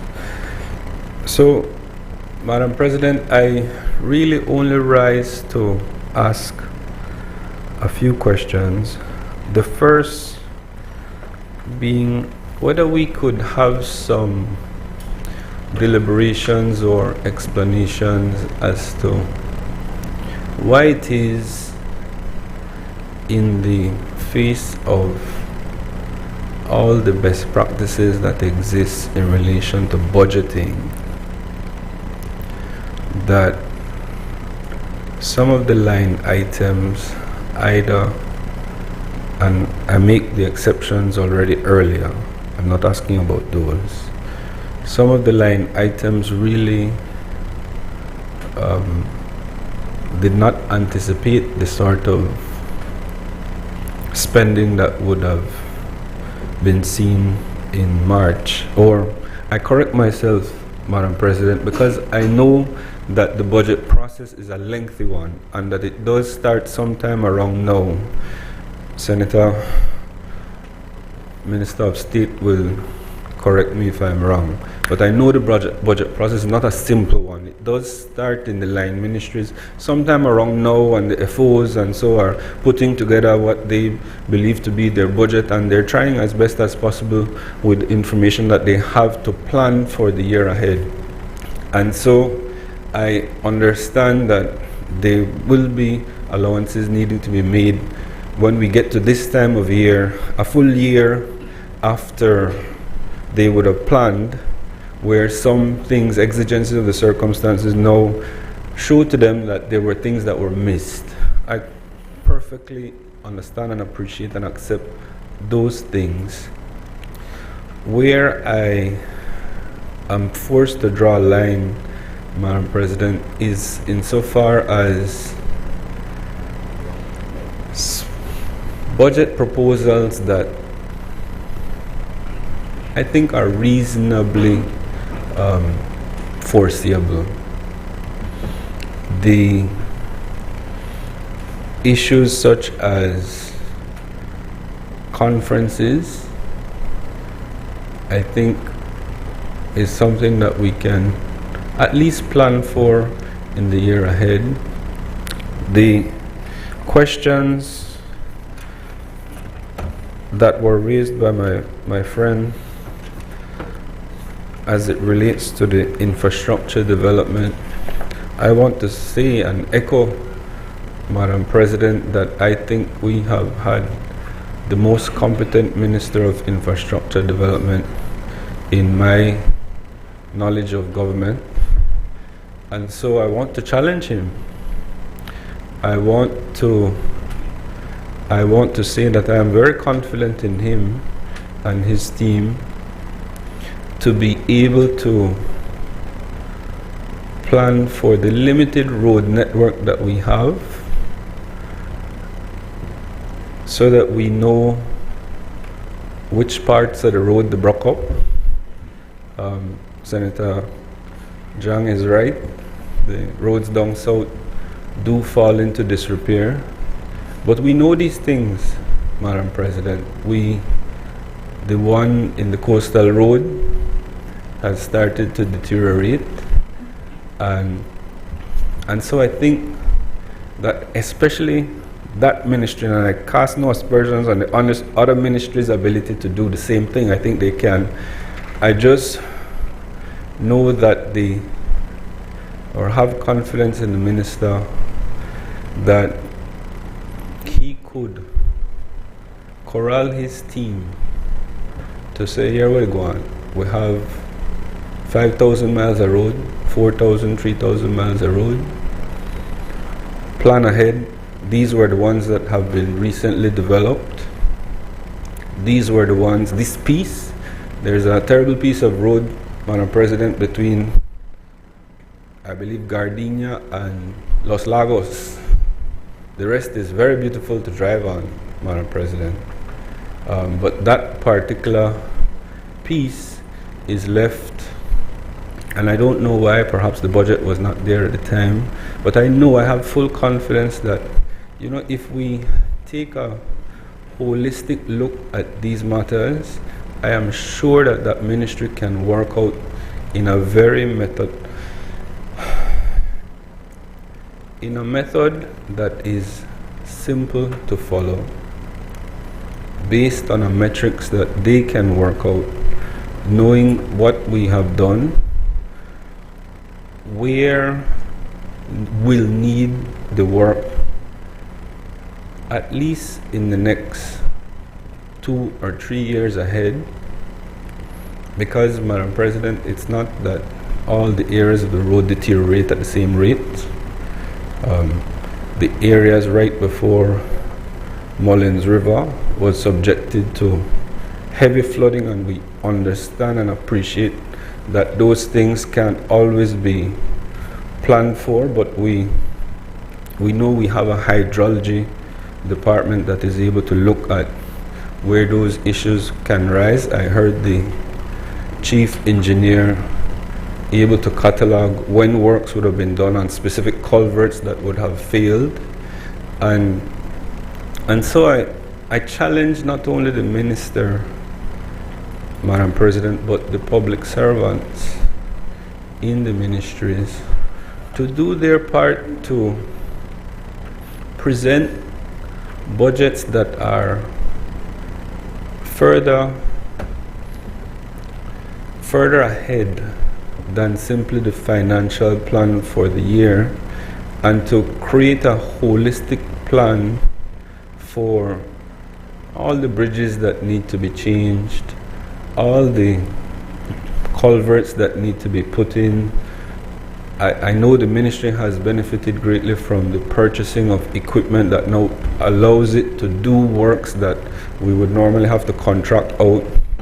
And so to plan for that sort of infrastructure and capital investment in the ministry itself that would permit the very competent officers in there to be able to carry out some of the remedial work that would be necessary. And so I don't like that I called out the minister responsible, but I do so because I am like Senator Carl, I am aware that he's a very competent minister, and I challenge all ministers. I am delighted when ministers are holding portfolios for which they have a qualification in that field, and I hold them in high esteem, and coming with that is a sense of responsibility that I thrust upon them, to the people of Belize, to marshal the resources of this country in a way that would really and truly see us being able to plan ahead. So the point I want to make there, Madam President, can very, very easily be summarized as, can we plan? Can we make plans in all these areas that we see supplementals coming, especially where, Madam President, the budget is in some cases quadruple what was allocated. No, I say allocated, Madam President, because I am aware of circumstances where these ministries do make presentations for things that are not approved later.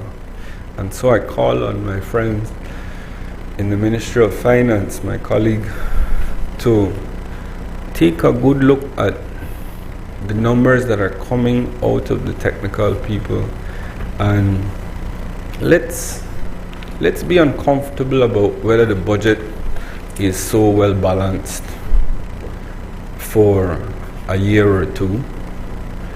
I think it is undisputed the work that the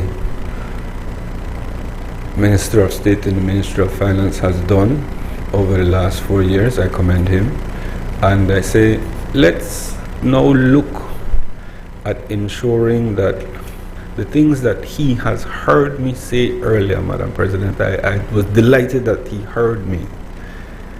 Let's put in some of these things so that we're not here again sometime between now and March for another supplemental.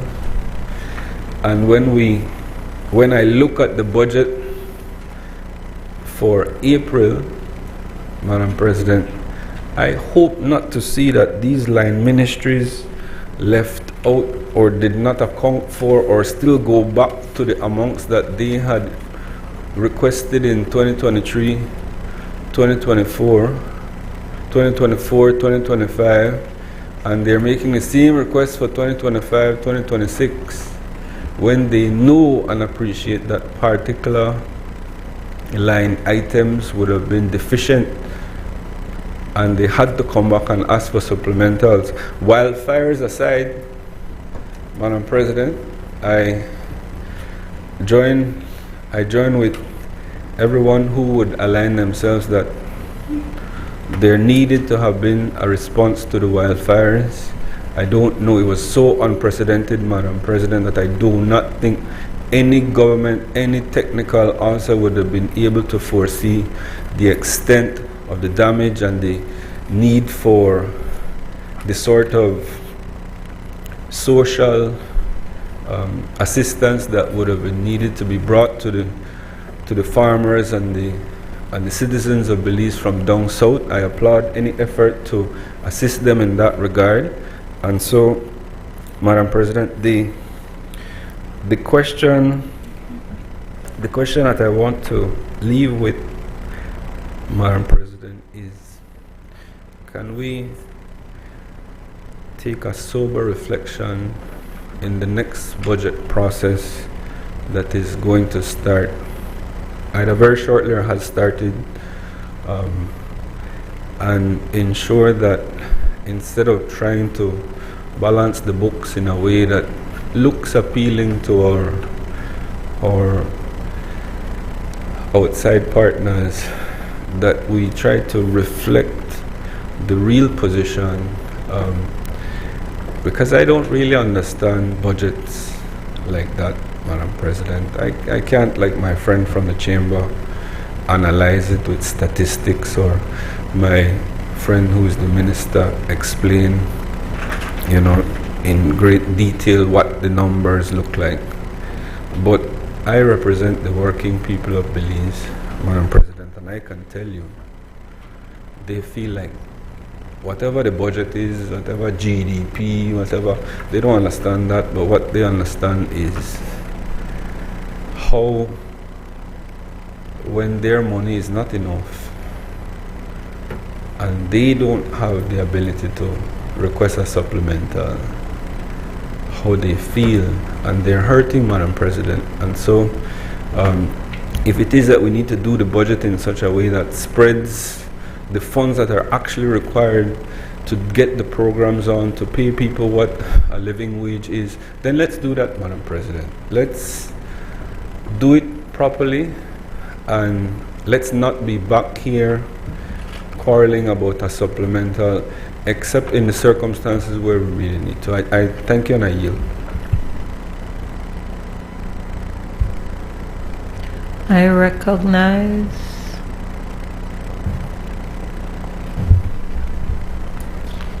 Senator Mark O'Brien. Madam President,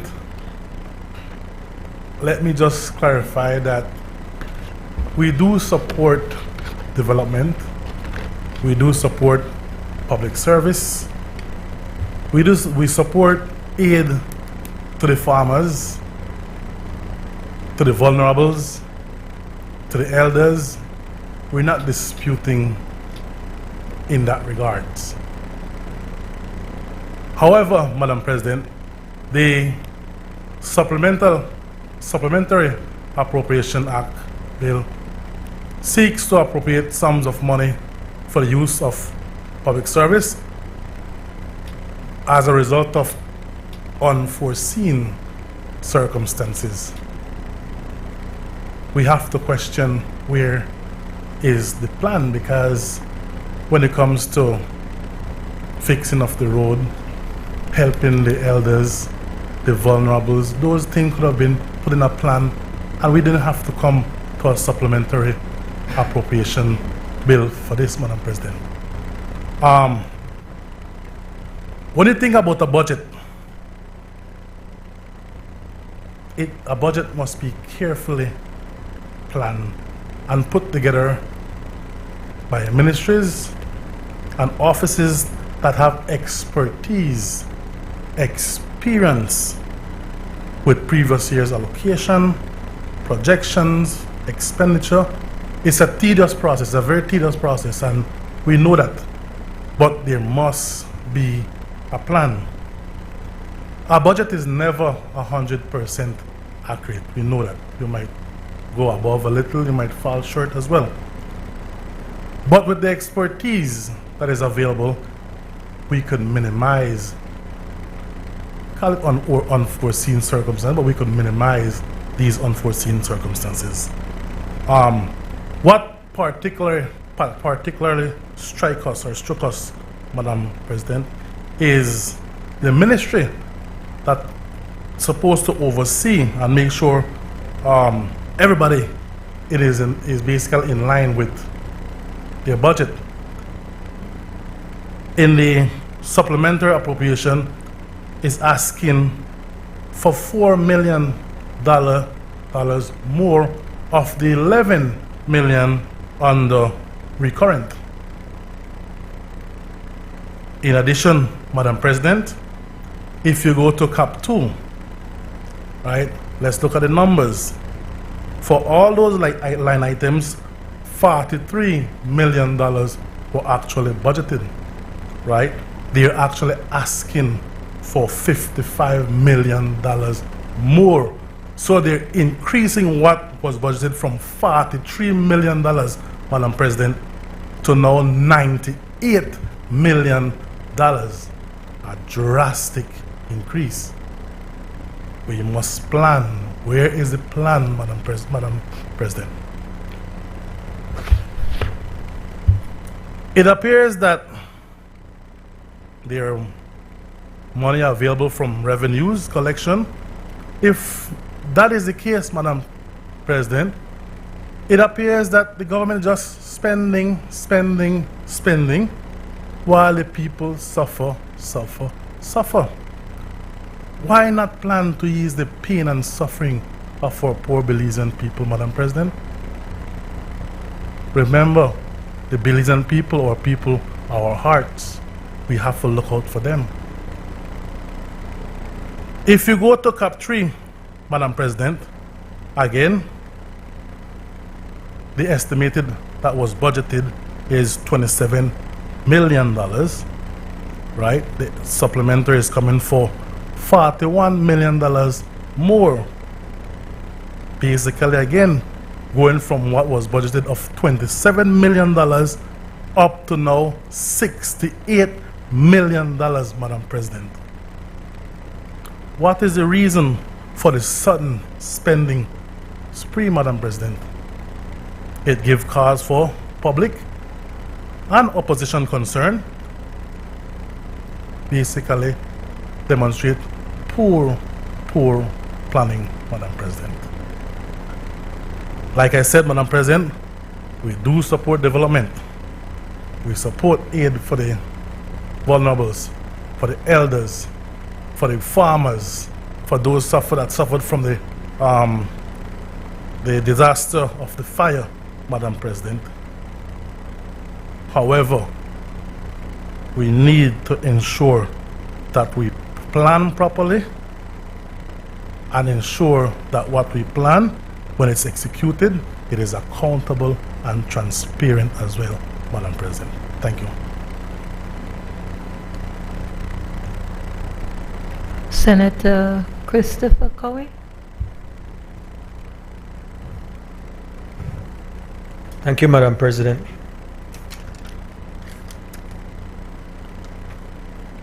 I think in terms of addressing some of the issues raised, it's always best to take the high level first and then get into some of the details. I think there's no doubt that under the leadership of Prime Minister Briceño, fiscal management, debt management have been of the highest priority. And for good reason. Our economy, our public finances were in shambles when this administration came into government. It was not an easy task to turn this around, but this administration has turned it around in dramatic fashion. We can start with the numbers. I think Senator Herrera spoke about the debt to GDP and how we brought down the debt. That ratio from 130 to actually it's lower now. It's at 63%. How does the debt go lower yet the Senator Perfy talks about billions in debt being built up? Because it's a lie. As straight as it is, it's a lie. What has the debt been then as opposed to what the debt is now is roughly the same. The debt over 4 years has gone up just about 4%. The country's debt has gone up just about 4%. You know how much the economy has grown? Over 30%. That's why your debt to GDP goes down, because we grow far faster than how the debt goes up. So it's nonsense. It's straight nonsense to talk about, oh, it's 2.5 billion in debt. It's not. That's just straight lie. Now, that's the debt. Now we talk about the fiscal position of the government. You know, when this government took office, we won't blame the government fully, the past UDP administration fully, because there was the experience of COVID. But the fact of the matter is, there was a gaping hole in the budget, not even just in 2020, but even in 2019, before COVID. I think in the primary balance was a deficit in 2019, and then a magnified deficit of over 355 million, a primary deficit of over $355 million. Since then, this government has run primary surpluses. You know what that means? That means there's no negative behind it. It's a positive. It's a surplus. And even as much as we've prudently managed to gain these surpluses, it's hard to get back that $355 million. So in 2022, 2023, we had a primary surplus of 95 million. In 2023, 2024, another primary surplus of 75 million.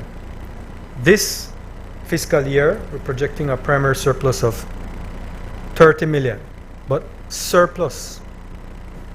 We work in a positive, not in negative.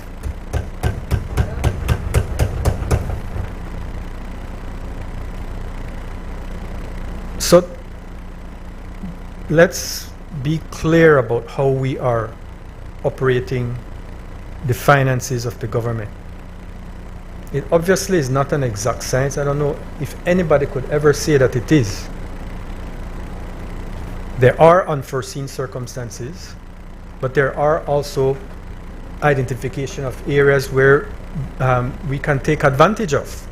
In this budget, for example, in this supplementary budget, for example, over 20 million of it represent grants. Grants from Taiwan, the 6+ million that Senator Perfit raised issue over to the Ministry of Education. That's all grants. Do we want to not get that grant money for education of our people? So we have to just stop talking wildly and look at the details. That's how you manage your finances. You have to pay attention to the details.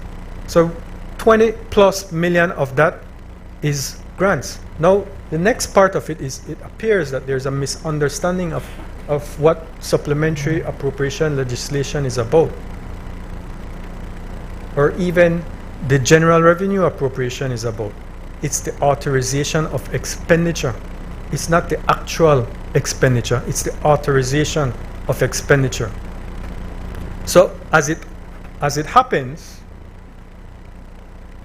I think both Senator Herrera and Senator Perfit spoke about the immigration.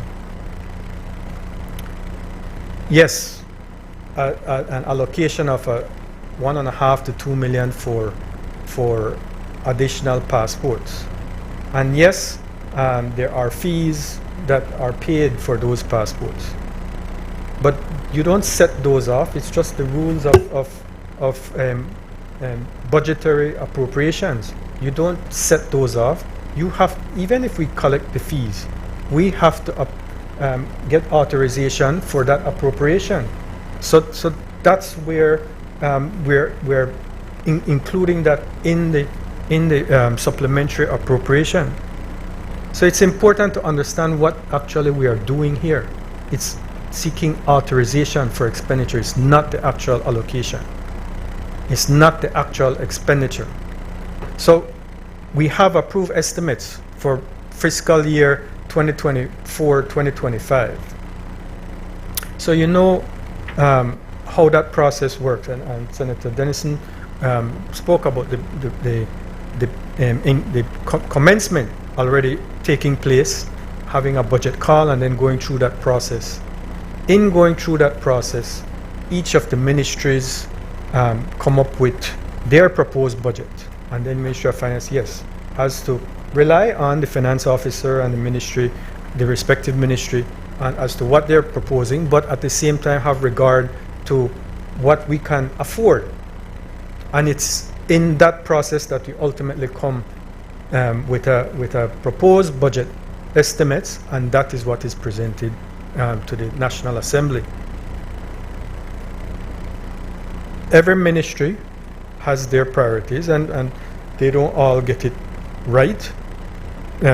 Nobody is perfect, but that's where we are. That's how our budgetary process effectively functions.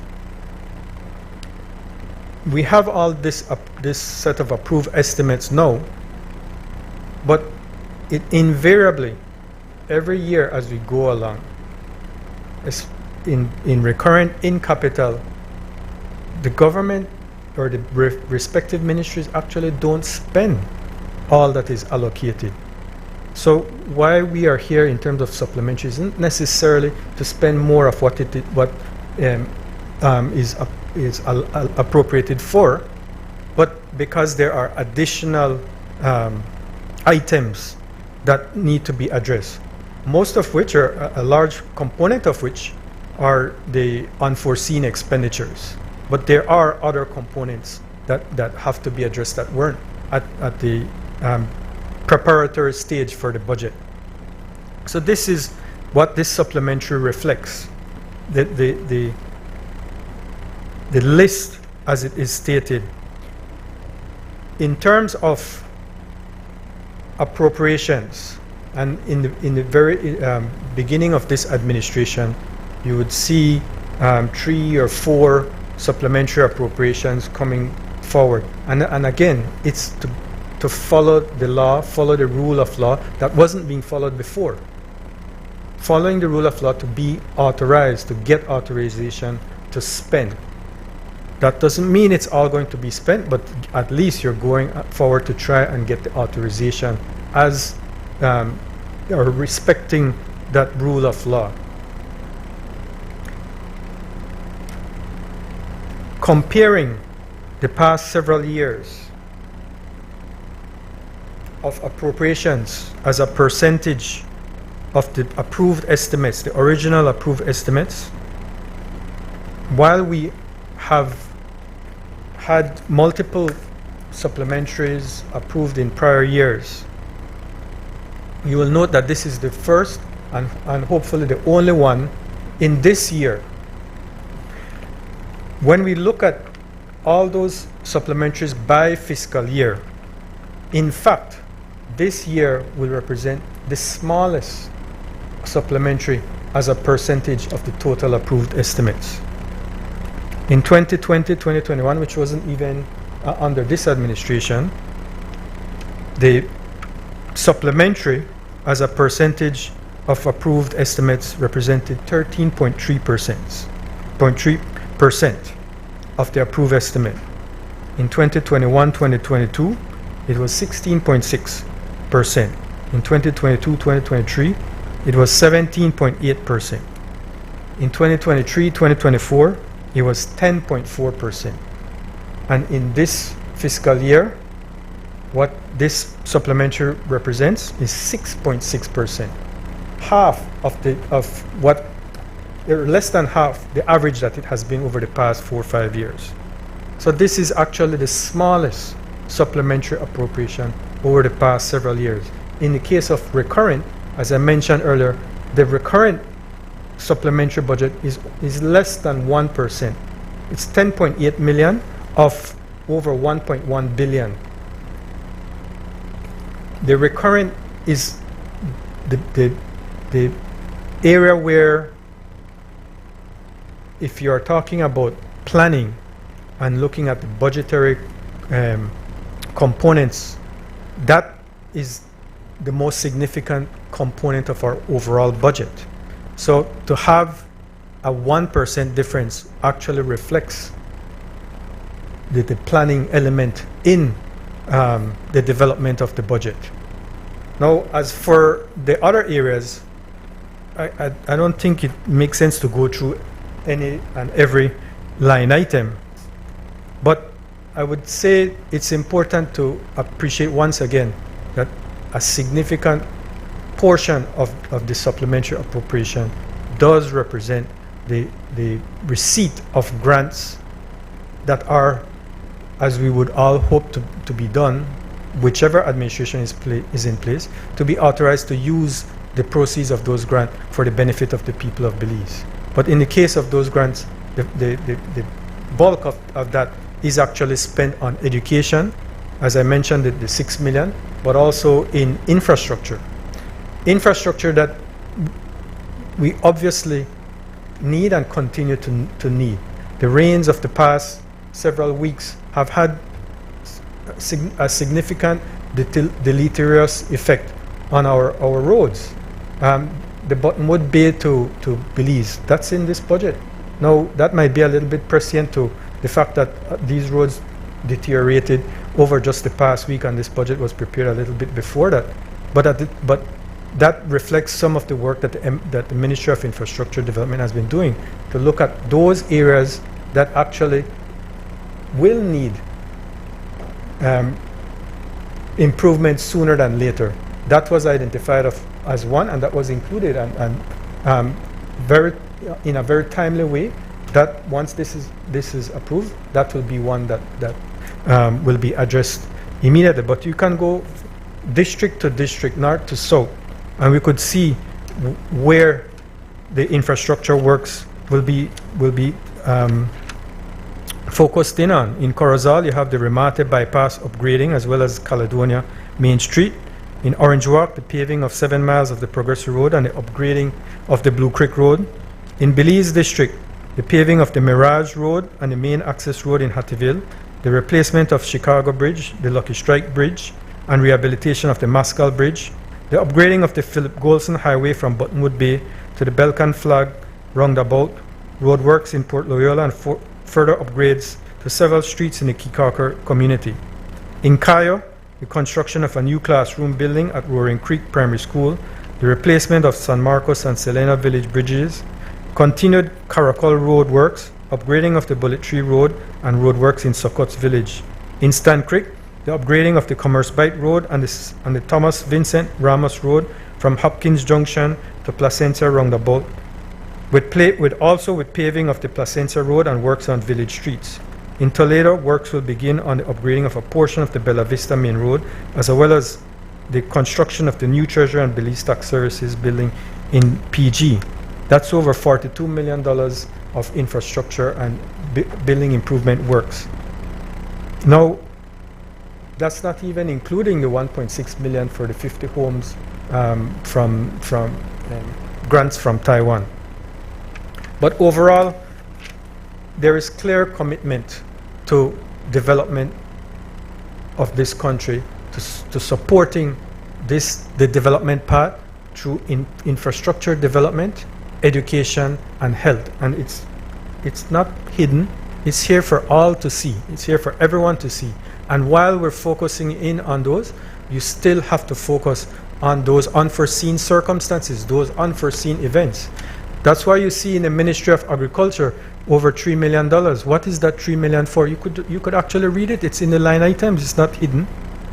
The $1 million is actually for the screwworm to support the cattle industry. That it's in a dire situation, and we have to put money behind it to protect the cattle industry. But there's also two more million, $1 million in fertilizer for the citrus industry, and $1 million for the sugar industry in fertilizer, clearly supporting the farmers in the north as well as in the south. Now, where we also have to focus in on, in terms of some of these additional expenditures, you mentioned Ministry of Finance, and within the Ministry of Finance, they are responsible for debt servicing, but also for disaster risk management. Part of disaster risk management is the catastrophe risk insurance. Well, you see what has been happening with the hurricanes, the more intense hurricanes and the greater frequency of hurricanes. So what does that mean? Premiums go up. So we have to pay more for premiums when they go up. So that is an unforeseen event that we have to deal with and pay for at the Ministry of Finance. We also look at, in the case of the CARICOM Development Fund. The CARICOM Development Fund has put in to all the Caribbean countries for new capital subscription so that they can continue to provide support to all of the Caribbean. The way that the CARICOM Development Fund works is it takes in capital subscriptions from all the Caribbean countries, and then it supplements that with grant resources that it is then able to secure from other other countries, other developed countries. That means that what we put in, we get more than 100% back. So that's in effect an investment that will give a return on investment. So all these quickly are some of those areas where you will see, as laid out in the line items, what they are for and how they benefit the people of Belize. So I just wanted to highlight those few items. I don't know that there are any others that require any detailed explanation. I do recognize that the matter of the 9 million in Ministry of Natural Resources is an area of concern. It's an area of concern for all of us, for the government, because that goes directly to what we can afford. But the fact of the matter is that line item isn't only about acquisition payments. It's also to settle on judgments, existing judgments. There are a number of existing judgments that have been around for, I would say, not only the past administration, but even before that still are and remain unresolved. We have to look at how we resolve more and more of those existing judgments. And so this acquisition, this line item is to cover not only acquisition payments, but also existing judgments that involve land that has been acquired years past. That, I think, when we talk about the acquisition payments, bear in mind that those acquisitions at the same time, when we are making payments for those acquisitions, those can only be done for the public interest. So it is, as Senator Bengoshe highlighted, when it comes to looking at housing or first-time landowners. In some instances, these acquisition payments are to cover the acquisition of land to enable that. So that I would like to highlight. As much as there are concerns on acquisition payments, there are legitimate bases for why we have these appropriation requests. For that, I think I'll end there. I don't know if I missed any other points. One point I would like to highlight, Senator Dennison, you did mention about the planning on MIDH and looking at the different areas, and one of them included the Los Lagos to Gardenia. That is already covered. That is covered by a facility that we secured from CABE, I think over a year ago.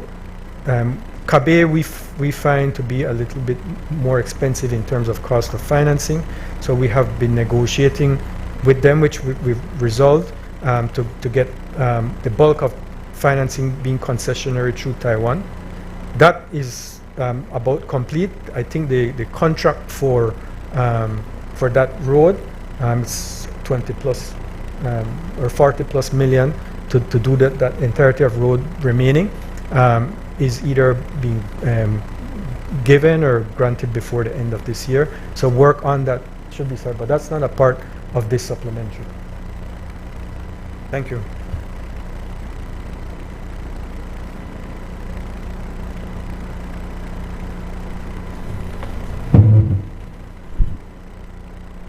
I recognize Senator Colette Monteiro. Thank you, Madam President. It's very heartwarming to sit and listen to Senator Chris as he explains versus to listen to Senator Perfit just blab. Madam, today is November the 11th.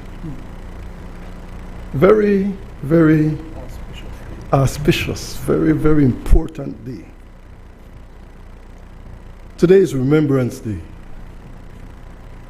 Lest we forget is the theme.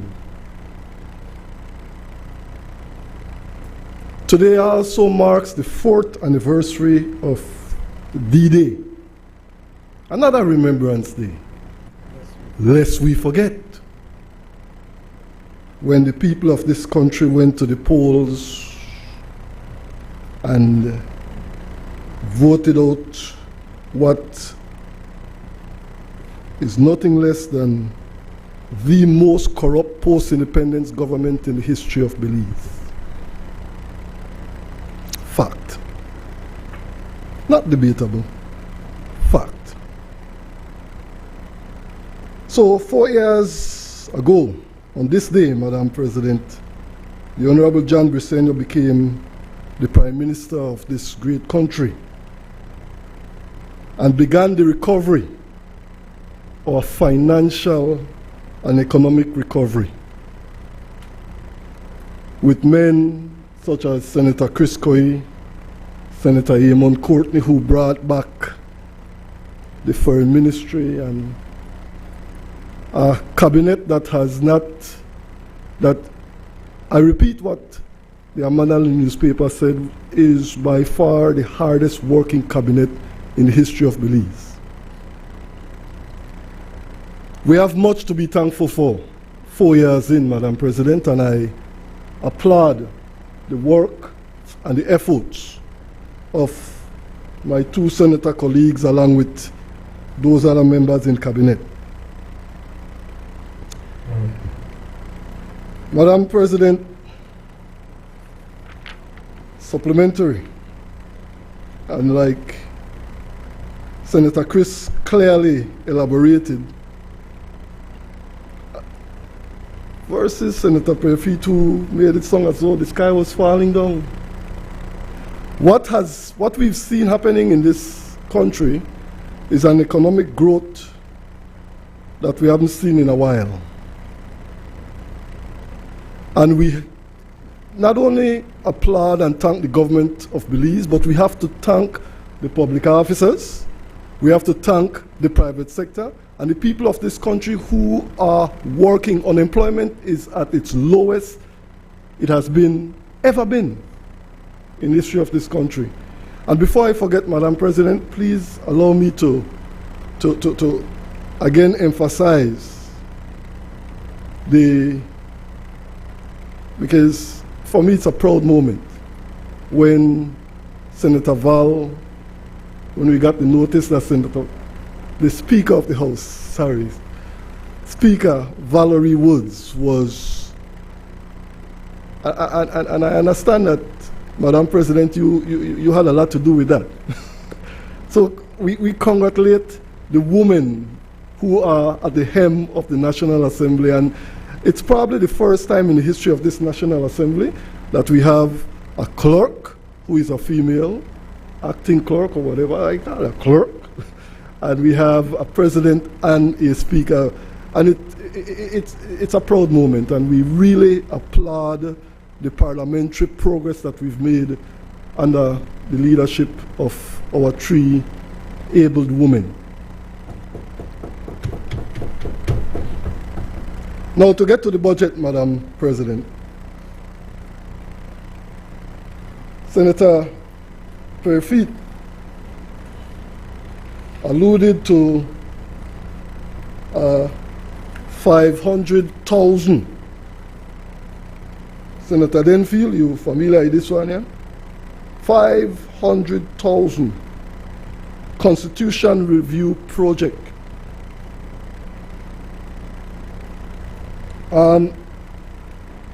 Very interesting that he would bring that up. How did that come about? Let's just go back in history a bit. Because at that time, Senator Denfield, you were not a part of the Senate. But I can recall an interview you did where you are leaded as a private citizen to what you called at that time the Shine-Barrow Amendment, the 11th Amendment. Yes, that's the amendment that would have saved you guys all this fight. Wait, man, let me finish. Let me finish. All right, I'm just going back in history, madam, as to why this line item is there. All right? And when that matter was presented in the House, I can recall then the social partner senators. Remember that, Senator Herrera? Came out with one voice and said, we will not take the Constitution as a piecemeal. We want for us to look at the entire Constitution and find ways and means to strengthen our Constitution, or even, in some cases, rewrite it. So, as a responsible government, our Prime Minister, our Cabinet, side fit to, in essence, establish the PCC, the People's Constitution Commission. All right? Can we call it the brainchild of the social partners? This was one of the things they demanded, because they said they would not support the Shine-Barrow motion.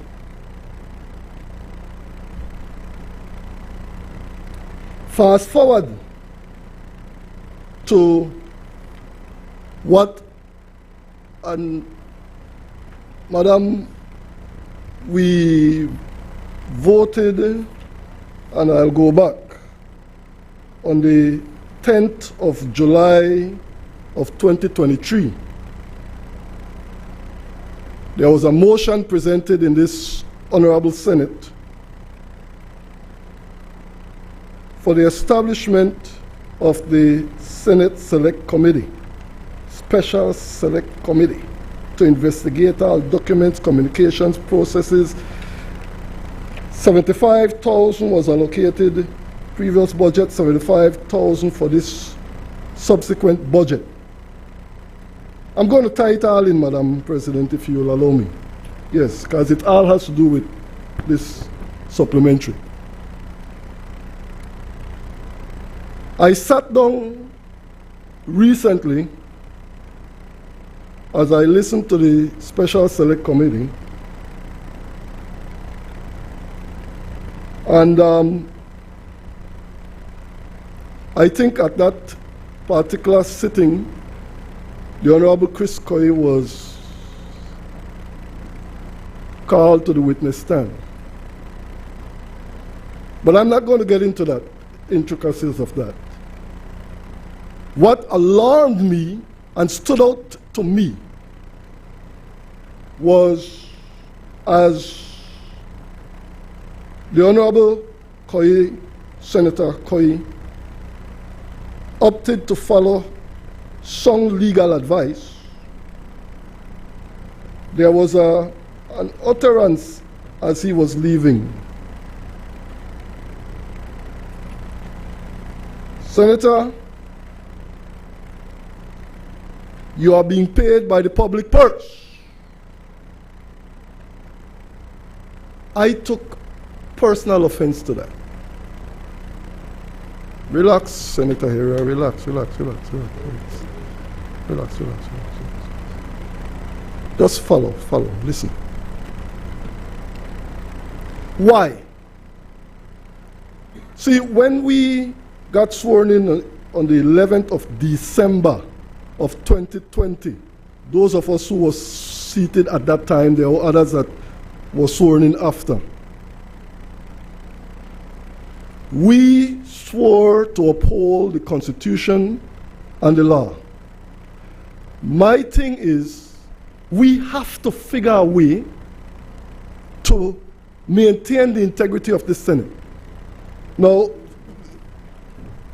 please, don't let me have to refer you to the section. You see, in section 33(1) of the standing orders of this Senate,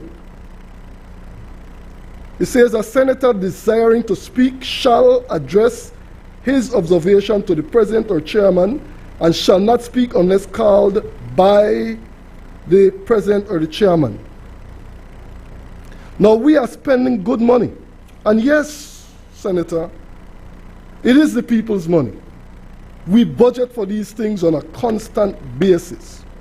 We budgeted for the PCC, we budgeted for the Senate Special Select Committee, but we also want to ensure that when we do so, because accountability is key, you know. You cannot set a standard and anticipate that a standard will be met here by certain people and you yourself are not meeting that standard. What do I mean by that, Madam President? Let me elaborate.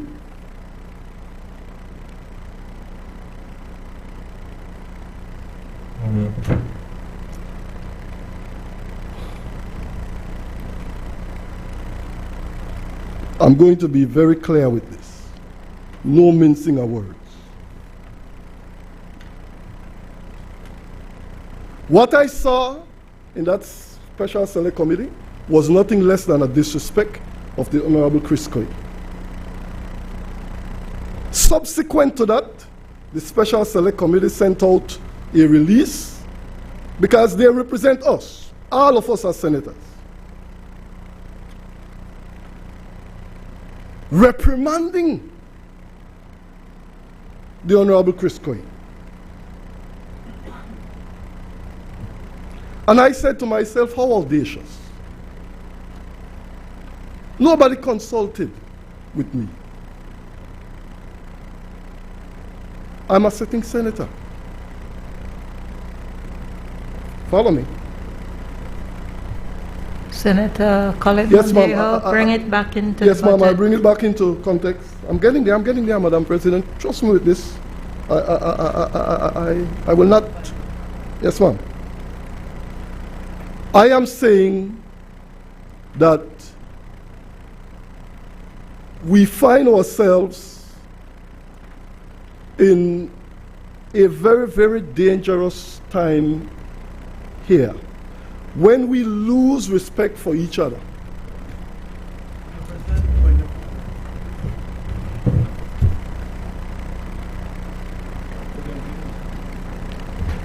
Thank you, Senator Herrera. And yes, I have already pointed that's out to that's what I'm getting to, because Senator Colette Montejo to bring it back into the budget. We can go wide, but we want to ensure that we bring it back to what the bill is about. Yes, ma'am. You see, we have been investing the people's money. Right, Senator Herrera? It's the people's money. And therefore, it is important and imperative that we do not set a standard of accountability for those in elected office and not follow it because we are not in elected office. What do I mean by that? Look at this.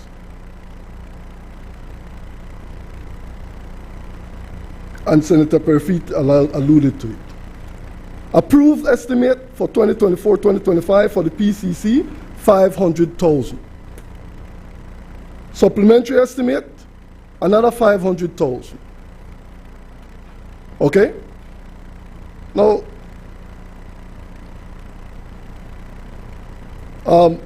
My friend, Senator Dennison, sits on the PCC as an advisor. Right?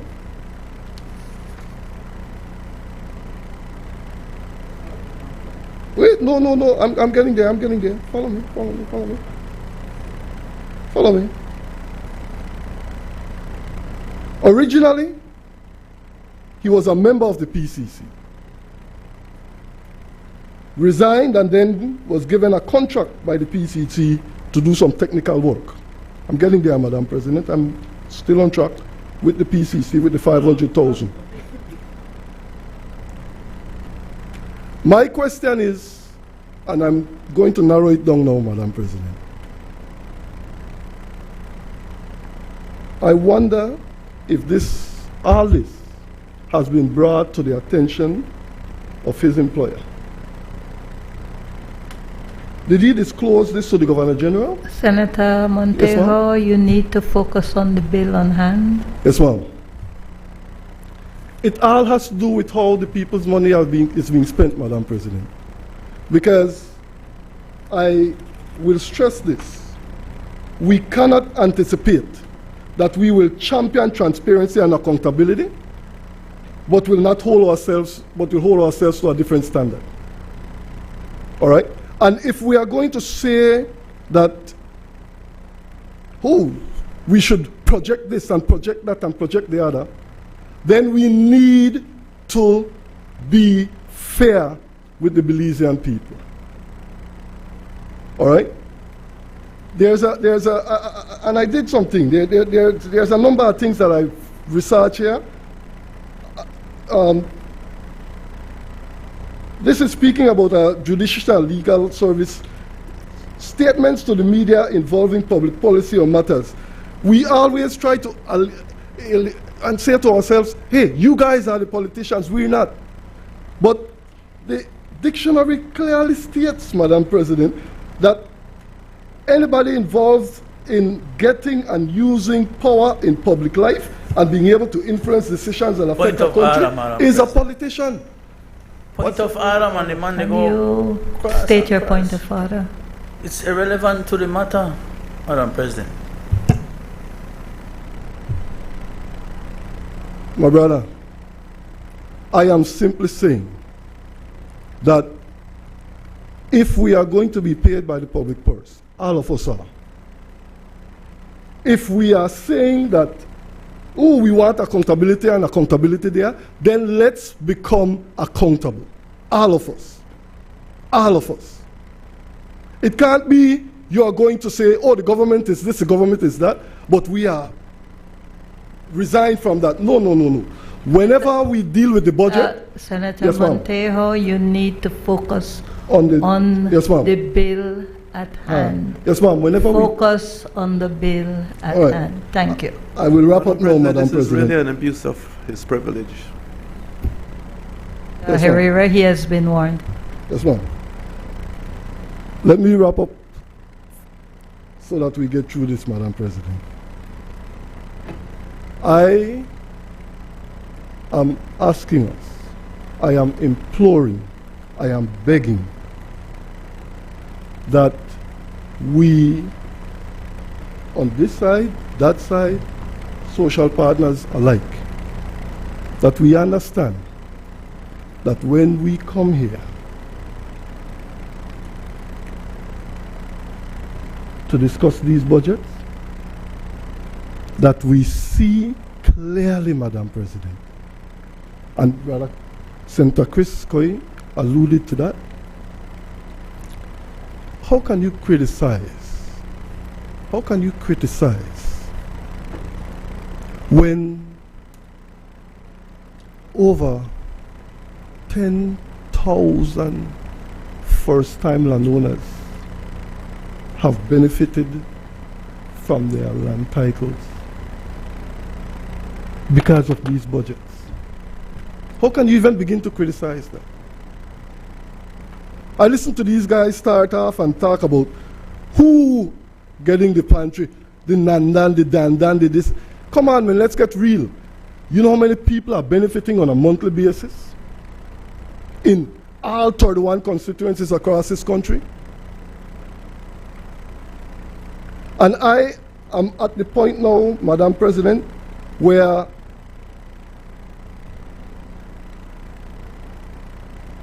I see, Madam President. Senator Montejo, please proceed and conclude your presentation. Yes, so, Madam President, in closing, I'm going to... I will remind all senators again of Standing Order 40, that when a senator is presenting in the Senate, B in particularly, the senator shall maintain silence while another senator is speaking and shall not interrupt except in accordance with these standing orders. So I'm going to ask every senator to please allow the senator to continue to conclusion his presentation. Thank you very much, Madam President.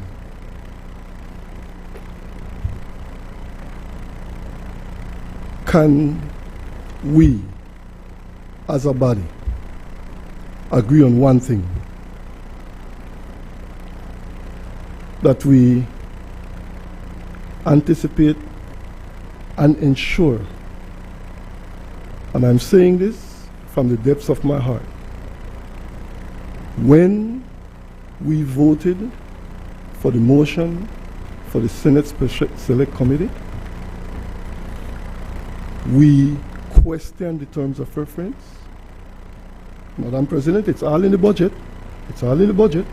We questioned that, and we continue to do so. And I am begging us, I am imploring that we figure a way before we end up with another supplementary.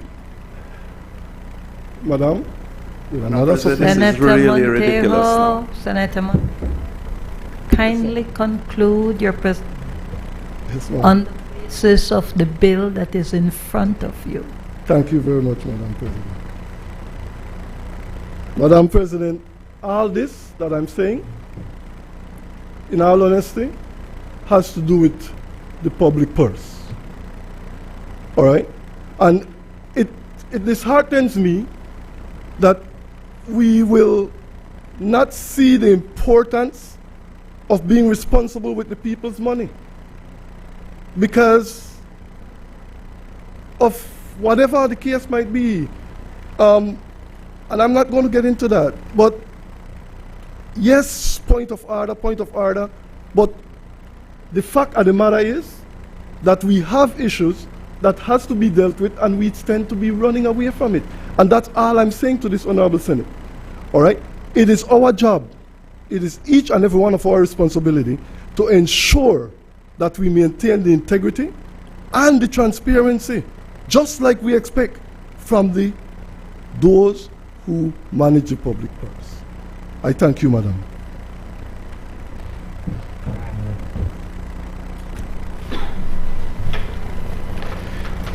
Madam President, you okay? All right. Madam President, I wish to wind up the debate on the supplementary appropriation bill, and I'm compelled to repeat some of the things that I have said in the past. We are required by law to bring supplementary appropriation bills to the National Assembly for the approval of the legislature in respect of expenditure that has taken place within a finite period of time and expenditure that is going to take place. It is no shame to come to the National Assembly and present what has been spent and what is going to be spent and to seek approval. The last administration spent $1.3 billion without parliamentary approval. It is a criminal offense.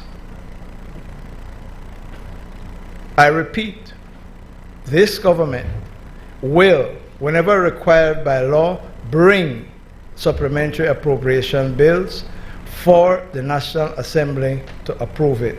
So it is not a matter of shame, it is a matter of legal requirement. Senator Denison alluded to the preparation of budgets. It is important, Madam President, when we belittle, criticize, and seek to make fun of appropriation bills that come to the Senate. Who prepares these budgets? He alluded to the finance officers and public officers, and then it goes to cabinet for approval and presentation here. I've said it before and I'll say it again. Estimates, whether for the general revenue appropriation bill or for a supplementary, originates from public officers, from technicians, from people who are implementing, who have implemented and will implement the policy and plans and projects of the particular ministries. And so it's easy to stand up and grandstand and pretend that you're making some sort of serious point when you say you may budget this and now you budget that, you may budget this and you may budget that, without asking yourself why and seeking to understand that there is a very good process that is put in place for us to arrive at what is expected to be spent and to deal with unforeseen expenditures when they arise. As we discuss with the accounts and with the audits, this particular area, budget preparation, requires a lot more work and improvement. But my only point at this stage, Madam President, is be slow to criticize, because it is people trying to perform at the best of their ability, many times with insufficient information, not enough resources, and also under time pressure. So where there has to be supplementaries, we will bring them. Madam President, let me close by making this one final point. I listened very carefully to the contribution of each senator. I didn't hear any senator saying that there was misspending. I didn't hear any senator saying that this is a wrong policy choice. I didn't hear any senator say, I don't support this project.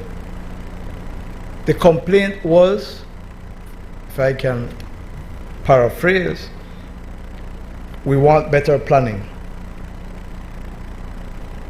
There was no complaint that the money going to the People's Constitutional Commission should not go to them.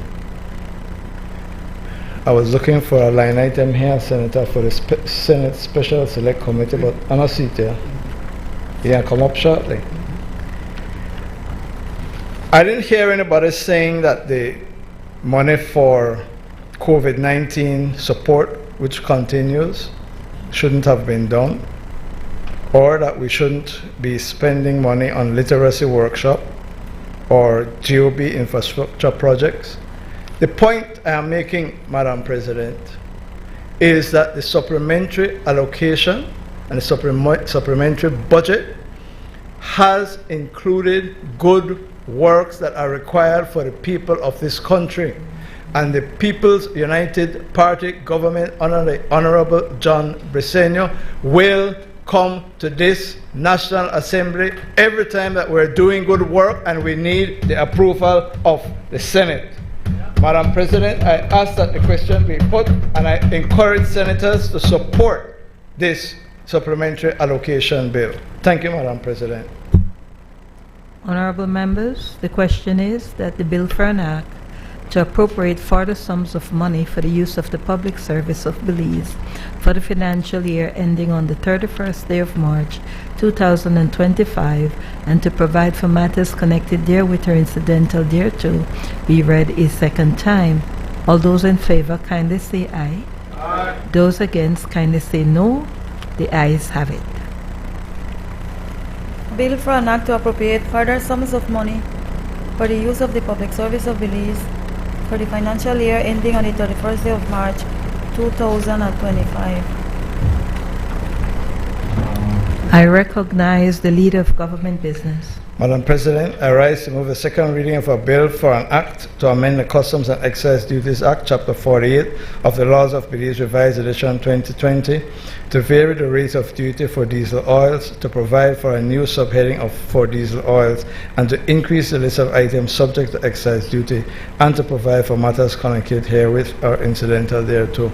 Madam President, this is a very short bill. My understanding is that it is to correct some more specificity in the list of goods that are required to pay excise duty. There was some issue as to biodiesel and how that should be treated under the customs tariff, and this is to correct that.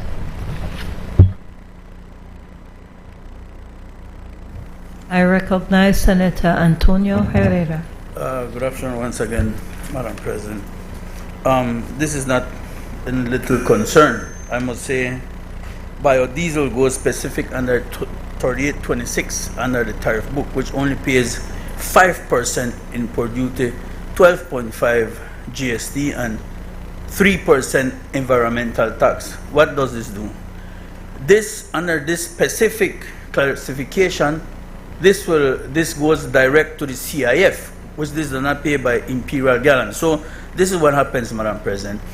When a Bowser comes with biodiesel, it just pays 21.5% where it currently sits at the moment. Now we're moving from one heading to another heading, which will put it in par with other forms of petroleum, which will put it in par with diesel, regular, super, and even kerosene. This represents, Madam President, a 72% of import duty under this said heading. What does this do? I heard them, all of them say that the backbone of the economy is the farmers, all these things, right? Biodiesel is not used by us. Our cars don't use biodiesel. It's mostly used by the farmers, the guys that run the freight, the hard-working people of this country. So therefore, when you used to buy biodiesel for $9.27, you'll go now to 11, or that is the same price as the pump price. So each gallon of biodiesel will now we'll be looking at between $2.50 to $3 per gallon.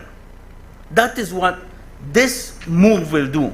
It's not just a little move or to move from one heading to the next. It signifies a significant increase in price. The farmers are the ones that will take the biggest lick when it comes to this biodiesel. Why?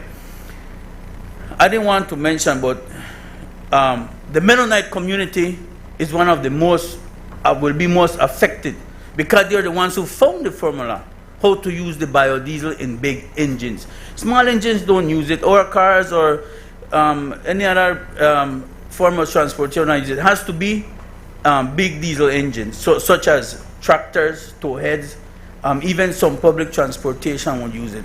So for me, why didn't they just lower the price of fuel, lower the price of diesel, lower the price of regular, lower the price of what you call the next one, regular premium, right?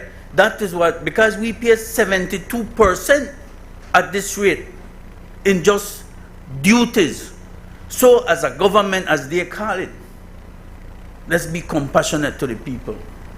Let's give them a break. We've been crying for this. This is what we have been crying for, to lower the fuel prices. And now here we come today to this honorable house, and not lower the prices, but then we put biodiesel in the same category, which should not be, in my point of view, biodiesel should not be paying 72% of duties. Currently, Madam President, it sits at 21.5%, 22%. That's all we pay when it comes to biodiesel.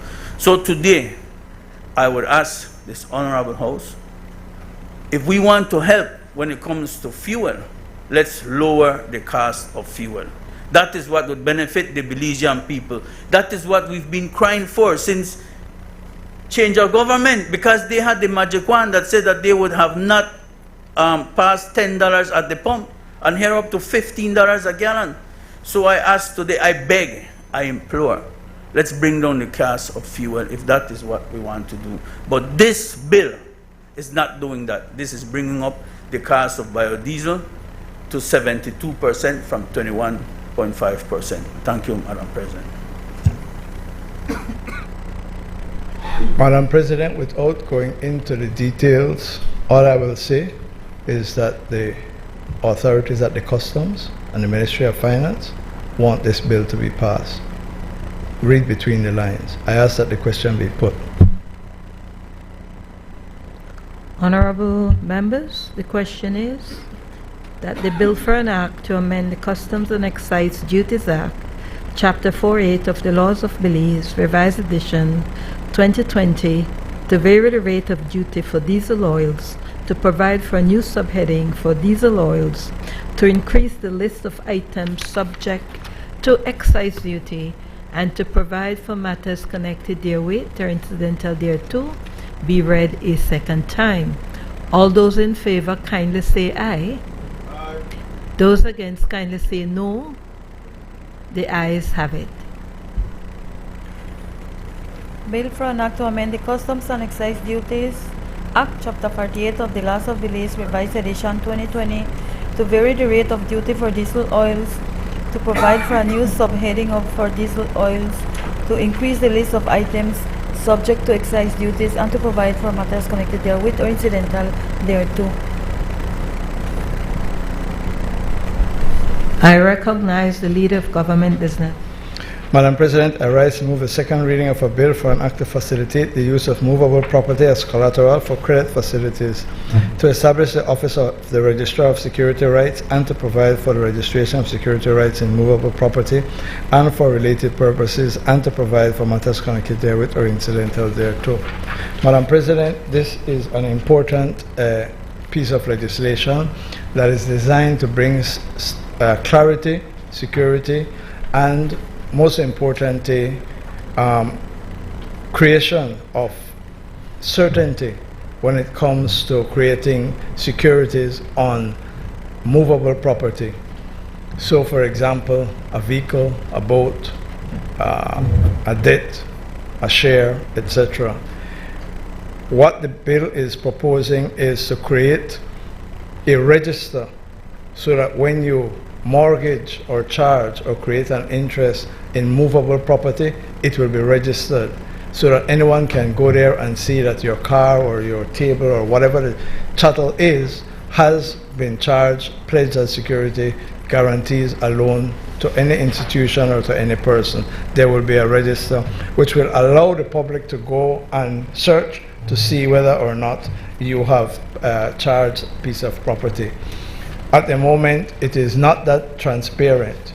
If a person charges his or her chattel, movable property, there is a possibility of it being done by way of a bill of sale. Bills of sale are expensive and not often done. And even so, there is not a formal register that is kept that anyone can have access to. They're not timely updated and so on. This will facilitate the financing sector of our country to have more confidence that when they provide money for any purchase of any chattel, there will be a very transparent way, specific forms to be used to create the charge, a register, and an amendment to the charge, or a removal of a withdrawal of security. So it is trying to develop a property security rights in movable property.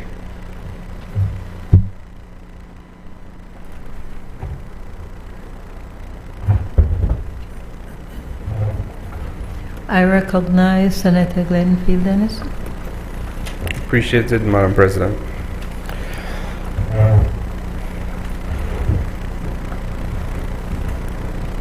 Madam President, I wanted to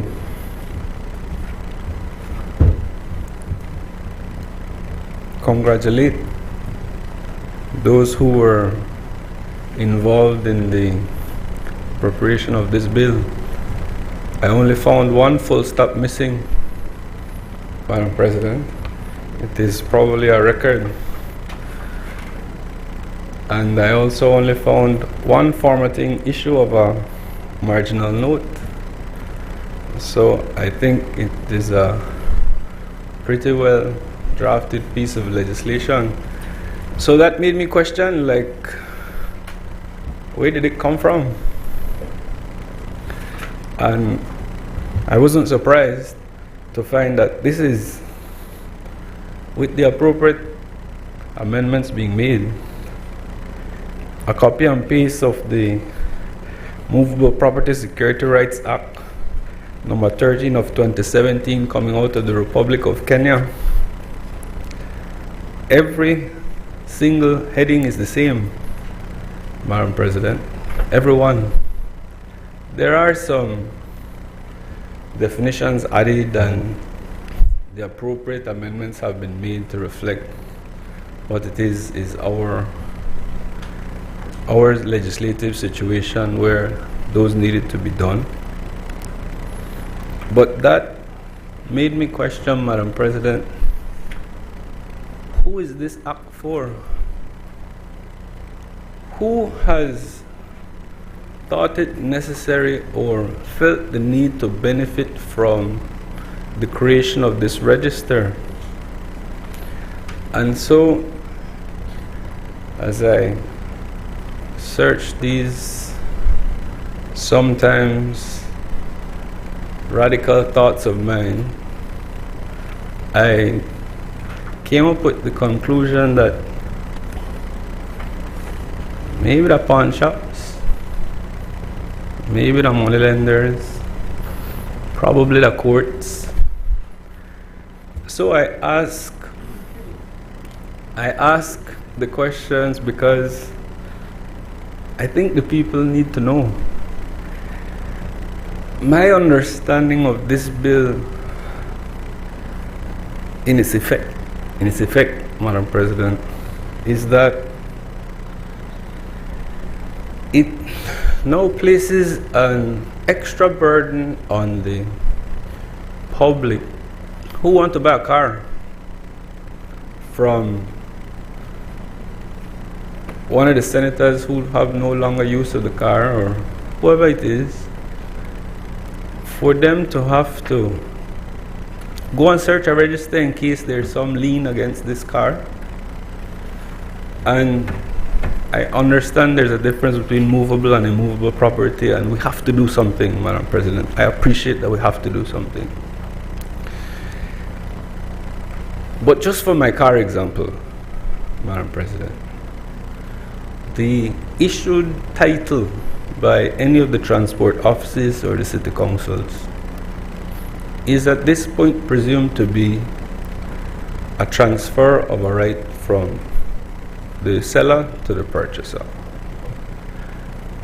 And so I wondered, Madam President, whether it is, there could be some method of connecting the identified movable properties that are creating issues for whoever is securing them, because I can respect the need for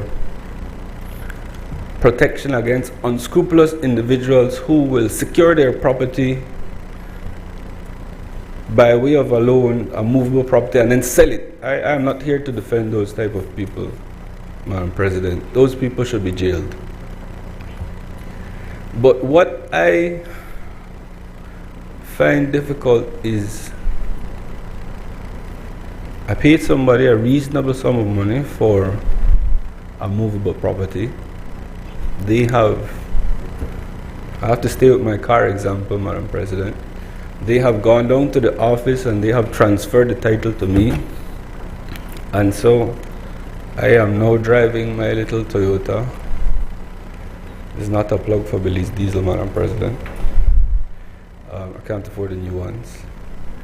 The burden then also, before I buy the vehicle, is now to go and verify with the FSC whether it is this vehicle is subjected to a charge. And so I was just wondering whether we could establish some system there,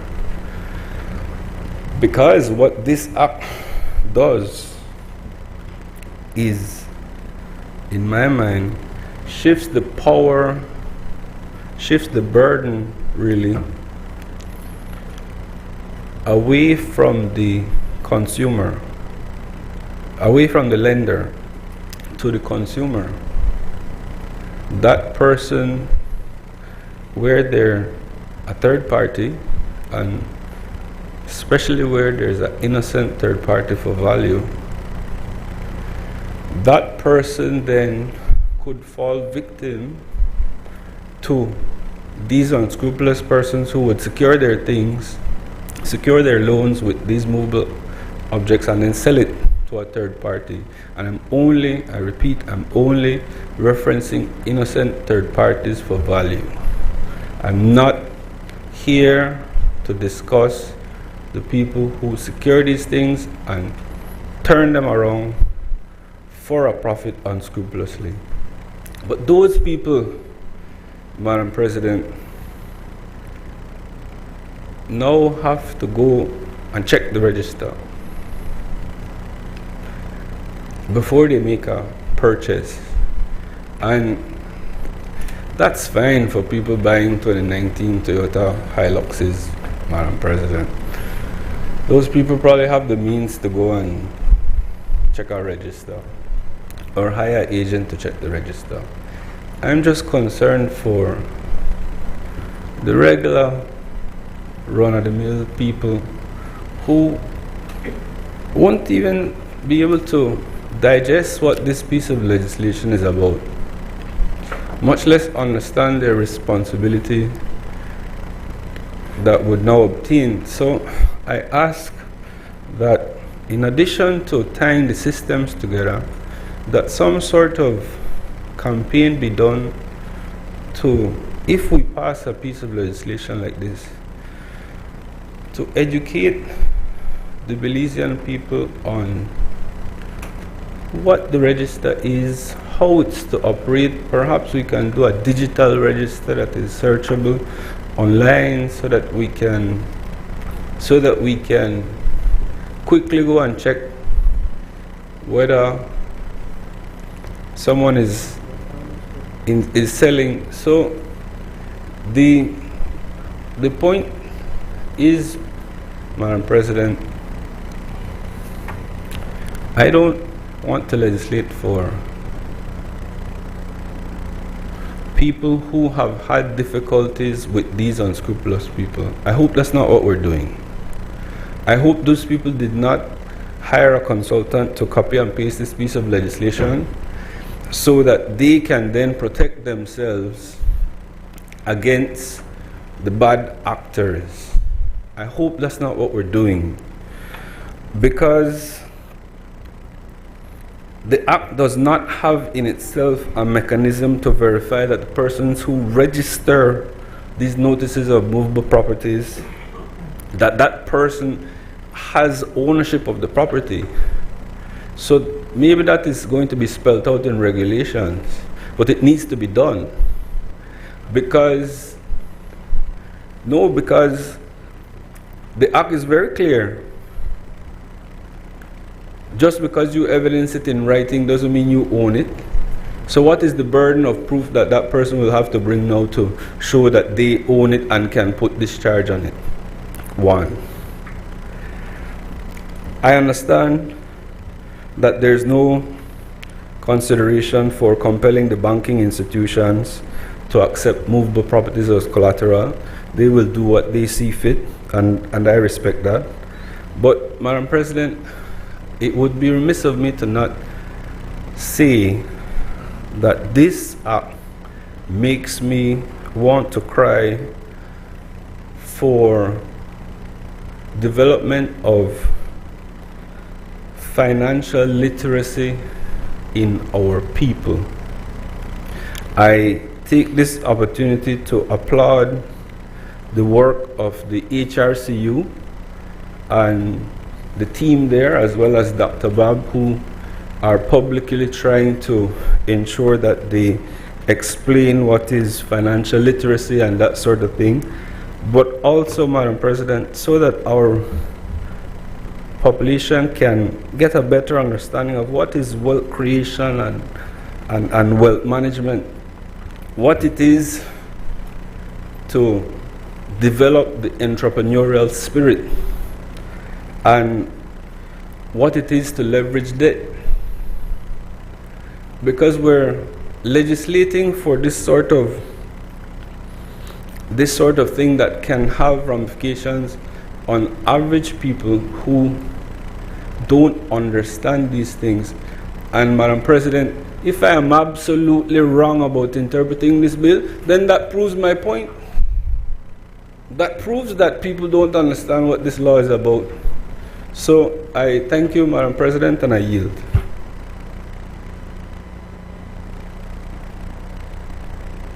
I recognize Senator Isabel Bennett Moody. Thank you, Madam President. Colleagues, I stand to support this bill wholeheartedly. Movable Property Security Rights Bill 2024.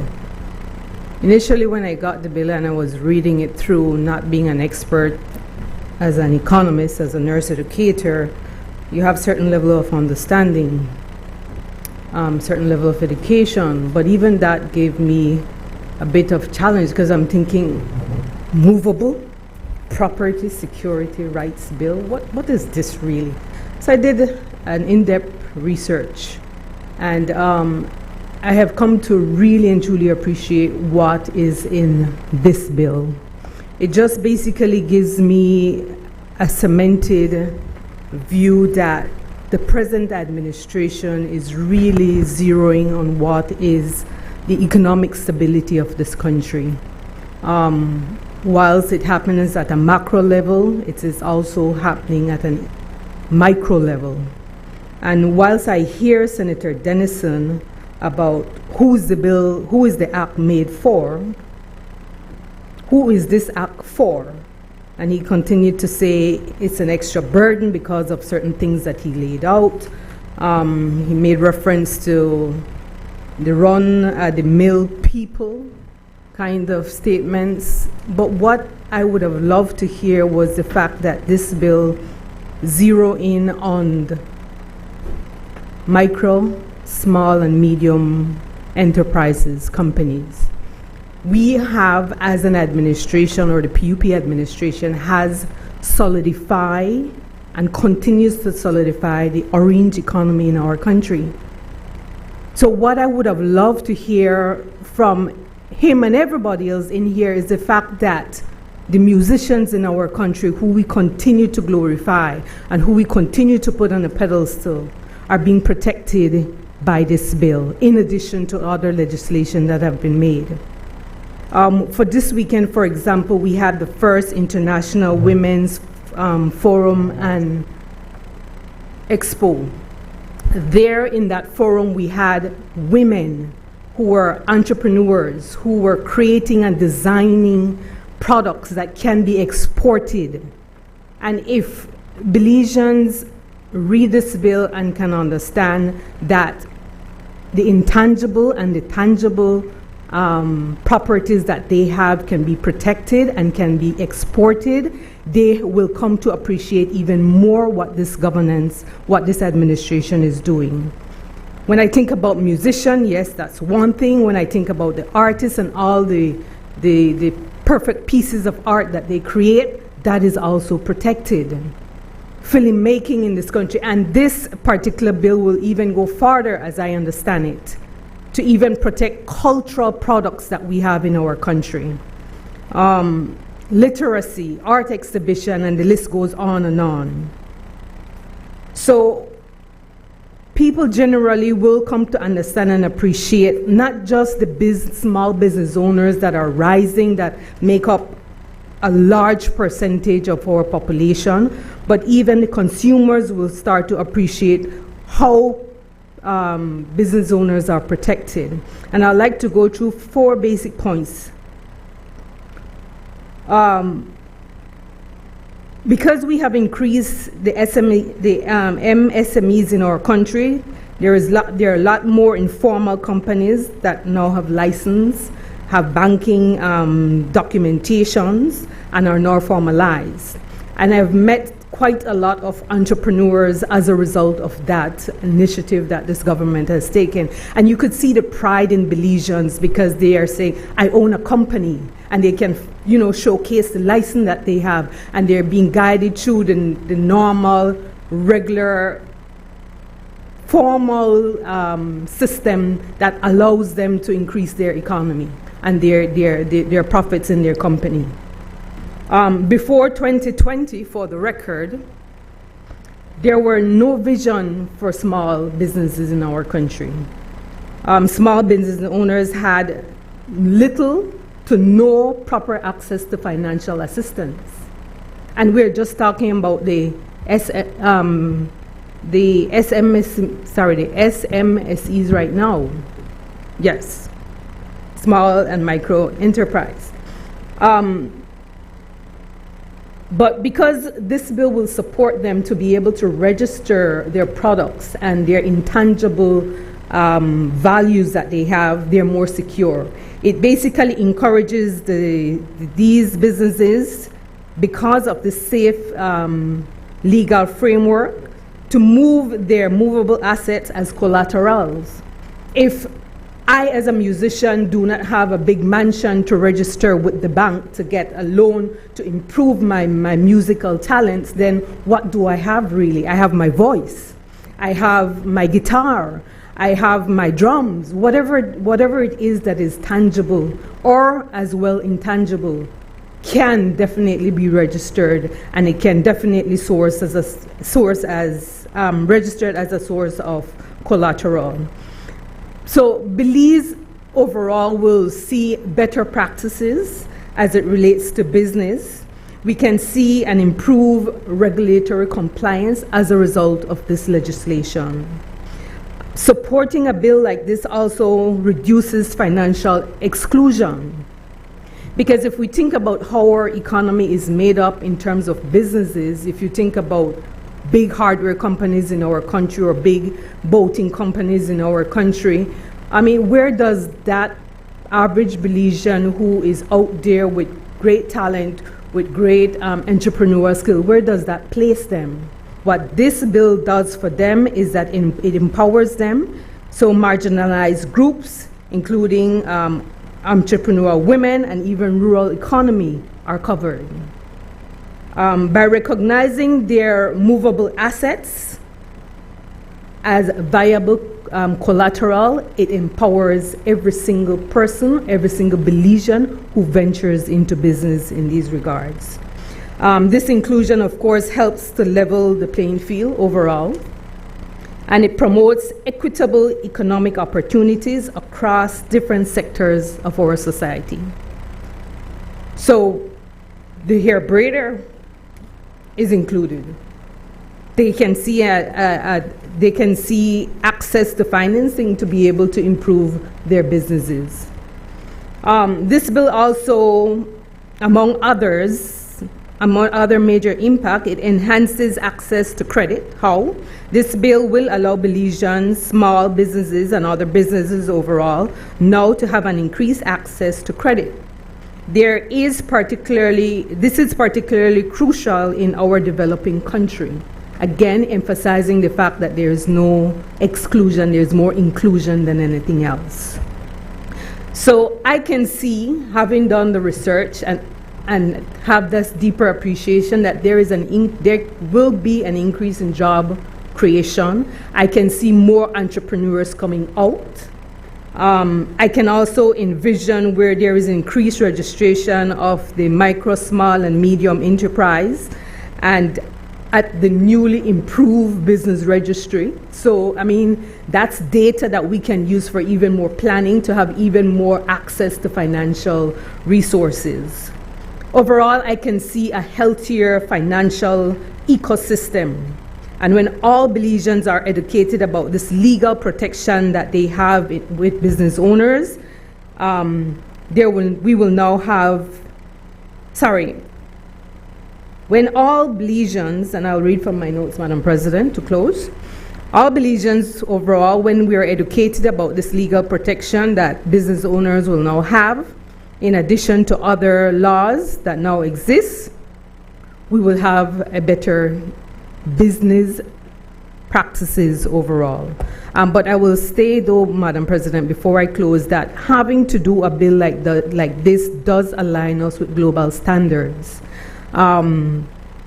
So when we have modern legislation like this protecting a large portion of our business owners, it put us in better footing regionally as well as internationally. I support this bill 100%. I thank you. I recognize Senator Chris Cowie. Thank you, Madam President. I have to say I'm a little surprised, Senator Dennison, that there would, I honestly I can't understand the concerns raised. It's like the opposite. It's the opposite of what you're talking about. Is what this bill is about. Questioning where it's coming from, and I mean, I would first off start, I would start off by saying that this is a legislation or legislative framework that has been recommended and acknowledged, adopted from as far back as 2016, not under this present administration. It's reflected in the Belize Growth and Sustainable Development Strategy, GSDS 2016 to 2019. It just wasn't done under this administration. It's reflected in the Plan Belize Medium-Term Development Strategy, and we agreed with what the past administration saw as important, and we put the resources to get it done. This, as far as how the legislation is drafted, it comes from the United Nations Commission on International Trade Law. It's the UNCITRAL Model Law on Secured Transactions. So if you did the research in more depth, you would have probably found that Kenya probably got it from the UNCITRAL Model Law. That's why they look so similar. So, I mean, a lot of work has been put into this over many years for good reason. It's to support small business in the way that matters to them the most. I think we've spoken about on many occasions. Many people have spoken about how important is small business to our economy. If I'm not mistaken, it's like 90% of small business or of business are small business. This Brisenia administration has certainly focused in on the importance of supporting small business, what is normally referred to as MSMEs, but we're really talking about small business. Most of the people employed in this country are employed by small business. So it's no rocket science for us to prioritize small business and MSMEs and identifying what exactly matters most to them. And certainly access to finance is what matters most to entrepreneurs. We've seen, if not I would say a renaissance of entrepreneurship in this country over the past few years, and I think that has in many ways contributed tremendously to the economic resurgence of Belize. So it's all the more why we are trying to move forward with this legislation. This legislation reduces risk. That's what it does. It reduces risk, it brings certainty. And because it reduces risk, it makes entrepreneurs, small business, more likely to get a loan, to get access to finance at lower cost. So the proponents of this would not be loan sharks and what you call it, pawn shops. It's the opposite. They're the ones that are getting the business now. It's high risk, and so they charge the 25% on small business. No, you're going to get into the formal banking system, the formal financial sector with this legislation in place, with the registry established in place. It's actually going to be cheaper. If you read the bill, you'd look in the consequential amendments and look at the stamp duties section. It's going to exempt all transactions under this legislation from stamp duty. So it's reducing the cost of doing business, reducing the cost of finance. It's the opposite of what Senator Dennison is talking about. So much so that, well, I should add that I 100% agree that the education and financial awareness is important. That is a part of what this MSME Roadshow has been about over the past 8-9 months. District to district across the country, there has been, and I don't think that's hidden, that's for everybody to see, for everybody to participate in, the MSME Roadshow. And you know what is the culmination of that roadshow? November 29th, the Entrepreneurship Convention of 2024, November 29th. That is where actually the digital registry, this same movable property rights registry in digital form, a digital registry, will be launched. We have actually over 300 entrepreneurs, and every day we have more entrepreneurs registering. So I wouldn't want to suggest that the run-of-the-mill entrepreneur wouldn't understand this. They clearly understand it, and they clearly want it. So I just want to make sure that we are clear. This is something that the people want, that the small business want, that the entrepreneurs want. And so I ended there. I support this bill.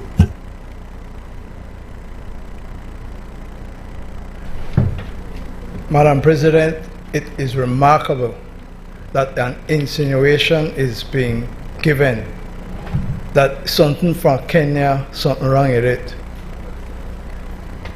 You try to understand the meaning of the word insinuation. It is incredible, Madam President, that a piece of legislation that has been championed by the medium, small, micro sectors of this country has come in for criticism by someone who said today that he represents the working class of these people. Not so. Not so. But it is worse than that, because Honorable Senator Dennison is a trained attorney at law. This bill is in simple English. He even found out that there's only one period that was missing. Here is a piece of legislation that is designed to bring clarity, certainty, and security to the business people of this country. And without being clear, without raising any specific problem, without pointing out any ambiguity in the legislation, we come here and pretend to be so righteous, so concerned that something is wrong because they come from Kenya? I'm not calm. When I get calm in about, give me 20 minutes. Madam President, this is a serious matter. A very serious matter. Because people listening in Belize will have the impression when a senator stands up here and insinuates that this legislation is being passed, I want to know who is interested in this. The People's United Party is interested in it. The government of Belize is interested in it. The small, medium, micro sector is interested in it. The average Belizean is interested in it. Members of the financial services sector is interested in it. And if Senator Dennison is against it, he stands alone. Read and understand, man. This will provide an opportunity, as Senator Bennett pointed out, for a musician to say, I have intellectual property in these songs that I have written. I need a 5,000, one 2,500, whatever the figure is. I want to go to the credit union and say, I am pledging this to you as security. And there's a simple form to fill out. The security is there. The credit union knows. The artist knows. There is a register. So when he decides to go to another financial institution to borrow some more money, it is not that he has to go and do anything. The next financial institution is going to simply check the register and say, but you borrowed $2,500 already? He can say, no. See my cancellation here? Take it to the registry, take it off, and he can register, pledge it again for more money. This is designed to assist people to access credit, to stimulate the economy and to create jobs, not to allow people to come and pretend that they are grandstanding and that they have some genuine objection. How can you in 2024 stand up and say, come from Kenya, so something wrong with it? The country in Africa that perhaps has the biggest medium, small, micro enterprise system in Africa, the most internet banking in Africa. No, but if you may come from England, from the white people, we may jump and joy. Oh, great, wonderful. But you come from Africa. What kind of utter nonsense is that? Madam President, this bill is in the public interest. There is no hidden agenda here. This provides a register to register securities in movable property. Whether it be the car that Senator Dennison spoke about, whether it be a boat, whether it be intellectual property, whether it be crops.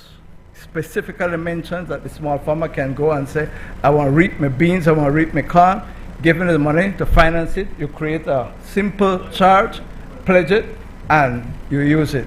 The credit unions, the banks, the other financial institutions that provide loans to small entrepreneurs will have security. The system is simple, the system is straightforward, the system is tried and proven in Kenya, in Africa, Senator Dennison, and has been successful. Madam President, I commend the legislation to the House, to the Senate, and I ask that the question be put.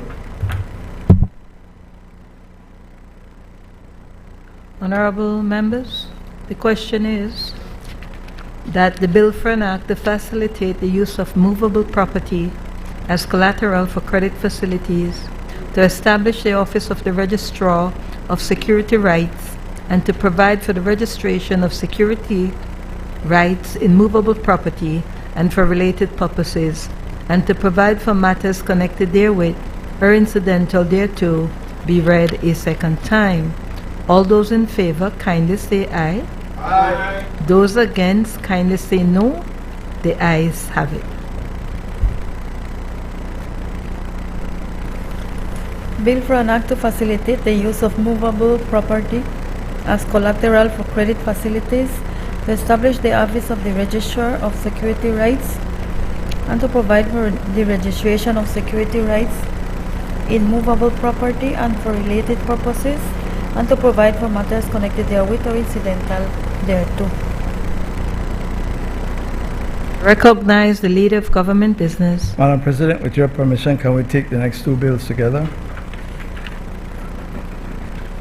Thank you. Madam President, I rise to move a second reading for bill for an act to amend the Criminal Records Rehabilitation of Offenders Act No. 11 of 2024 to repeal and replace provisions relating to automatic expungement, to allow for the automatic expungement of any conviction for a first offense for possession of cannabis or cannabis resin, and a first offense of any COVID-19 related offense, and to provide for matters connected therewith or incidental thereto, and to move the second reading of a bill for an act to repeal the provisions relating to the expungement of certain convictions, and to provide for matters connected therewith or incidental thereto. Madam President, these two bills, not that they necessarily go together, but they seek to do the same thing, to clear off and to expunge the records of persons in relation to specified offenses, so that they can, as we say, turn over a leaf and move on with their life.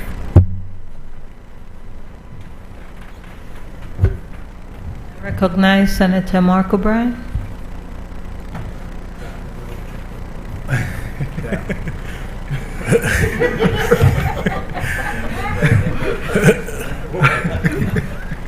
Madam President, as a firm believer of giving others a second chance, especially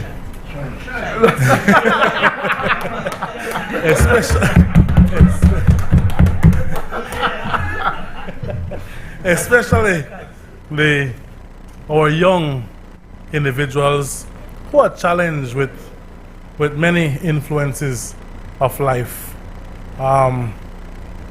This criminal records bill provides that second chance to forgive, to allow them another chance, and to look at the mistakes that they have made and try to be better individuals.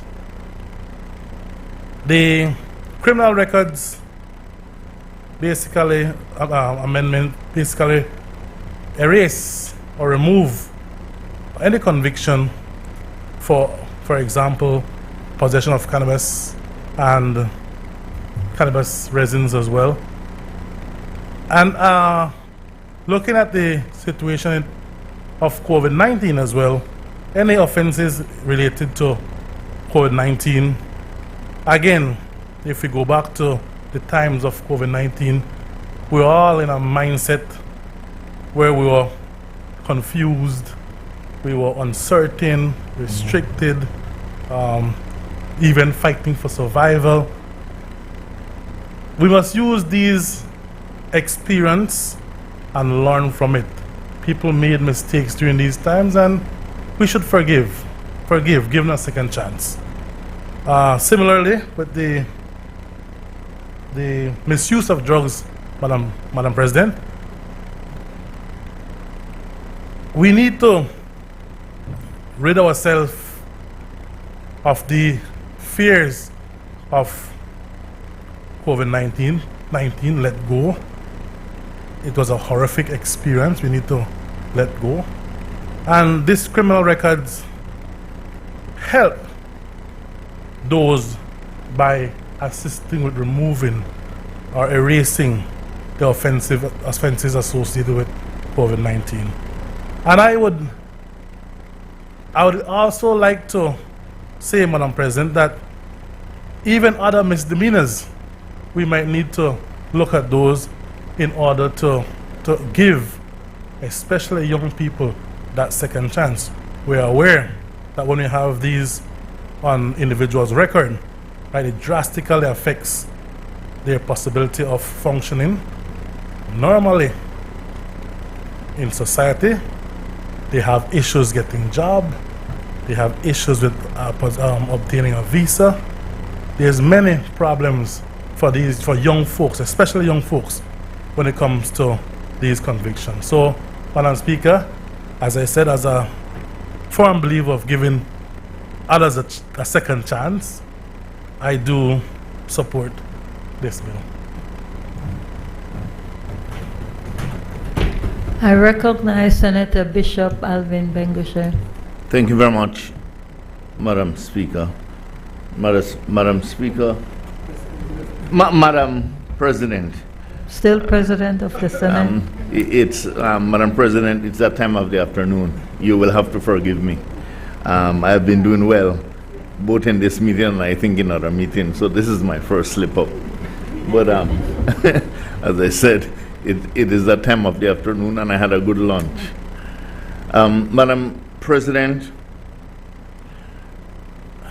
I want to say how heartened I am, and I will say that I have gone on record in the Senate, as I have contributed in the past, in speaking especially to the rights of young men and women, and in particular speaking to the rights of those unfortunate black young men who from time to time would find themselves in difficulties with the law and sometimes are in prison. And so I want to go on record this afternoon to say that I support this bill. Let us bear in mind that there is this stigma that sometimes cannot be erased, where depending on the era in which you live, the address you have, that there are times when those things affect you when you're applying for a job. You have to sometimes be careful what address you use.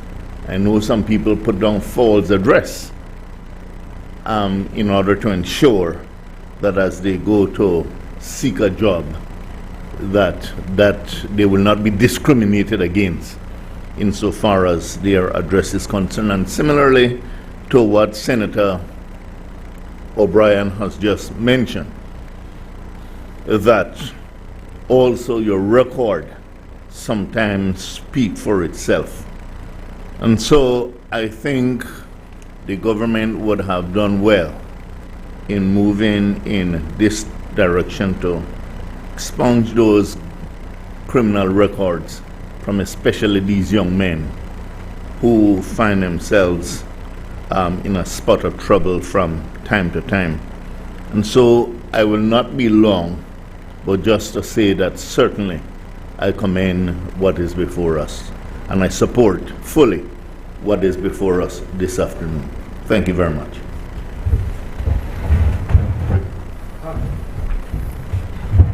I recognize Senator Glenfield Dennison. Appreciated, Madam President.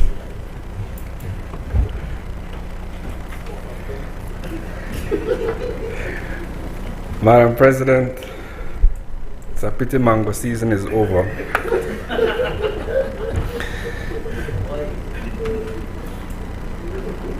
For the sake of clarity and for the removal of all doubt, Madam President,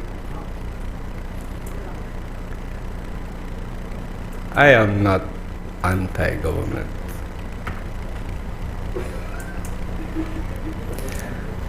I am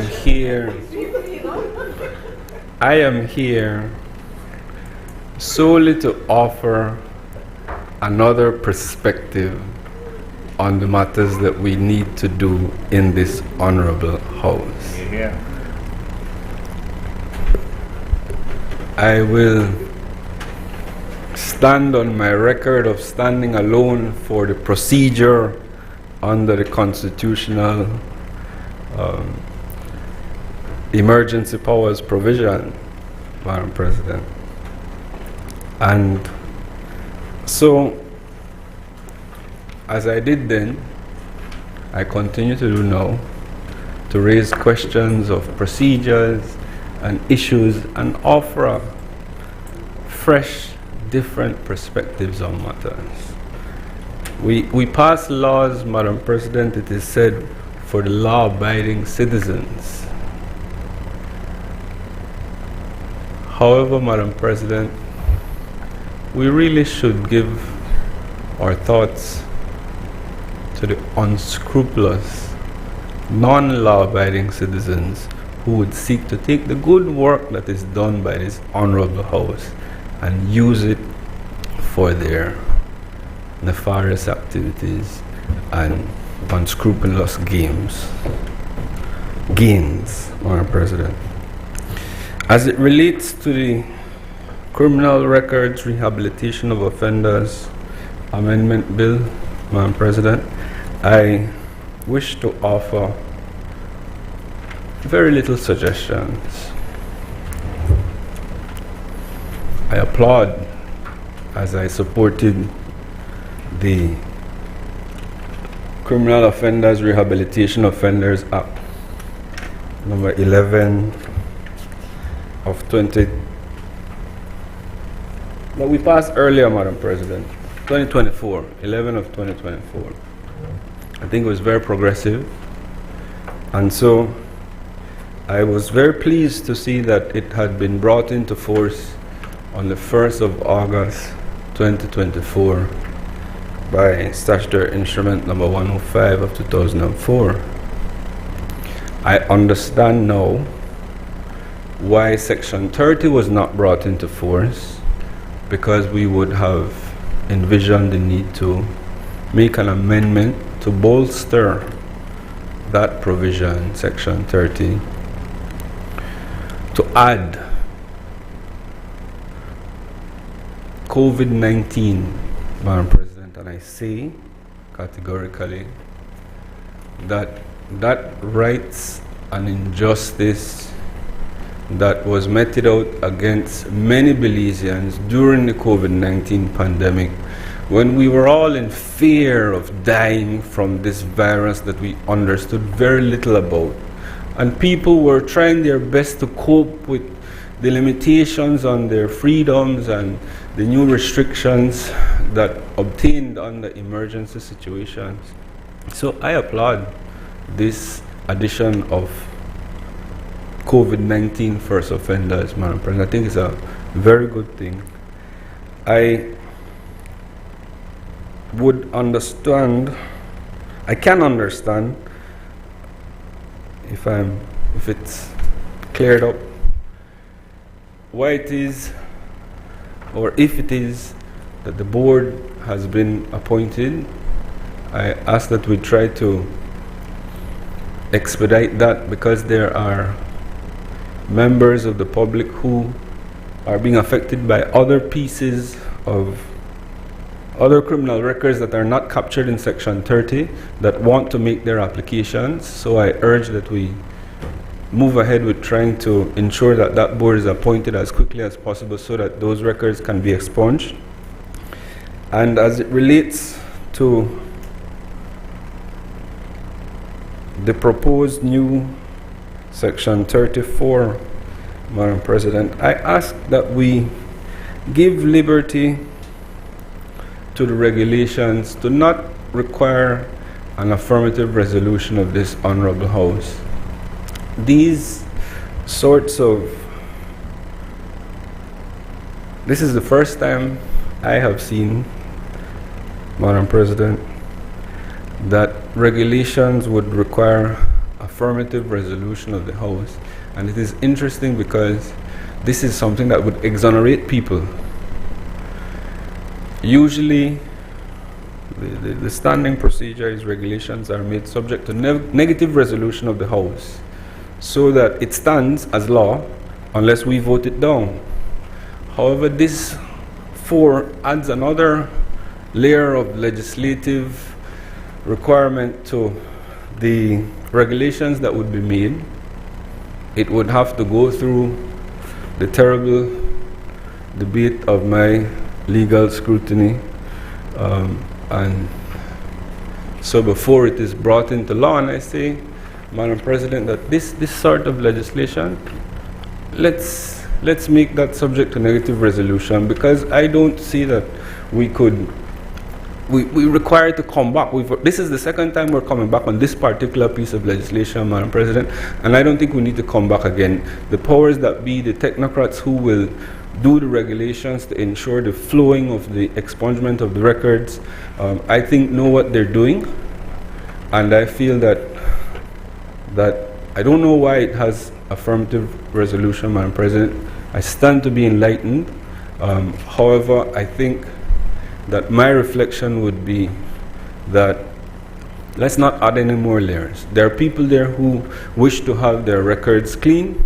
Let's permit them in the circumstances. There are productive members of our society who have criminal records that are keeping them from doing things, Madam President, and it would sit well with those people to be able to get a clean slate.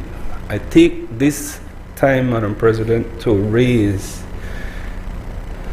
an important question of our criminal records system. The region has been at a position where there are digital registers where our criminal records are not a simple piece of paper with a stapling or a gluing of your picture and the stamp, where there's a QR code that can be attached to your record so that the validity of it can be verified in a public database. And so I say it only, Madam President, because I respect, maximum respect to the records keepers at the Belize Police Department. I understand there's a nice cottage industry that has been carved out there by people who don't wish to go to Belmopan to apply for the record. Somebody can do it for you. So I'm not trying to stop their hustle, Madam President, but we can appreciate that we can take it in a direction where a sort of expungement like this would be made a lot simpler. And so those are my contributions. I thank you and yield, Madam President. I recognize Senator Isabel Bennett Modi. Thank you, Madam President. Just to add to the positive side of these two legislation that are being passed, I like to emphasize it from the aspect or the perspective of mental health. A lot of these infractions or offenses happen for our youth during very jovial, playful, experimental, peer pressure years. And so when these records are placed there and they linger there for a bit, many years, mentally studies shows that it impacts the youths. And so so when we think about individuals who are going to go through this process, it's definitely an enhancing, encouraging process that will happen for them, because the individuals will now be able to go forward and to pursue their personal and professional goals, because in some instances, well, in some countries, if there's certain records, you can't get professional license, etc.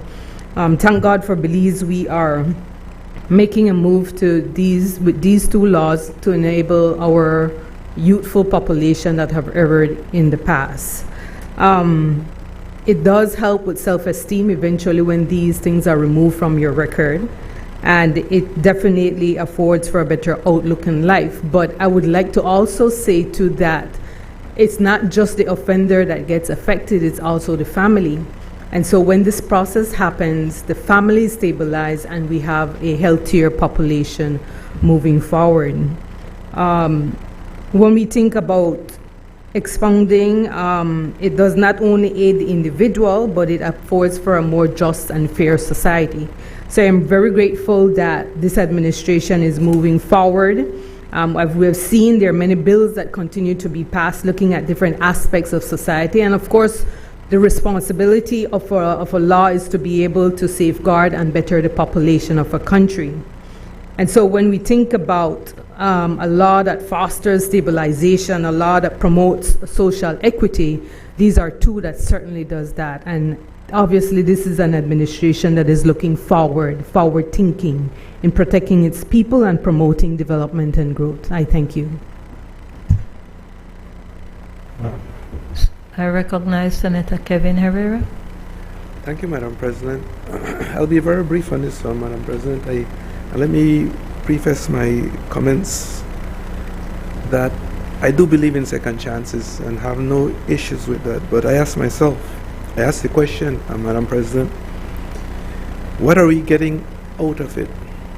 And I'm saying this to make the point that we can actually use it as a deterrent for people to be repeat offenders for what they're being expunged from. As an example, I think we could have taken this as an opportunity to have a commitment for a period of time to stay out of trouble. And if they don't, then it reverts back to where it is again, from a standpoint of trying to use it as a deterrence. But and that's basically my comment on this, Madam President, is that, like I said, I have no issues with second chances. I believe that, every one of us make mistakes from time to time. But when we're talking about, the offenses that were mentioned, I think it would have been a good opportunity for us to try to use this so that people try to avoid that type of situation in the future, as opposed to just putting it out there as a free gift. Because sometimes the point might be lost that what happened here was a very serious thing, and it could have affected your future, but we're giving you a second chance. And to get that second chance, this is what I want from you going forward. Thank you, Madam President. Madam President, I ask that the question be put.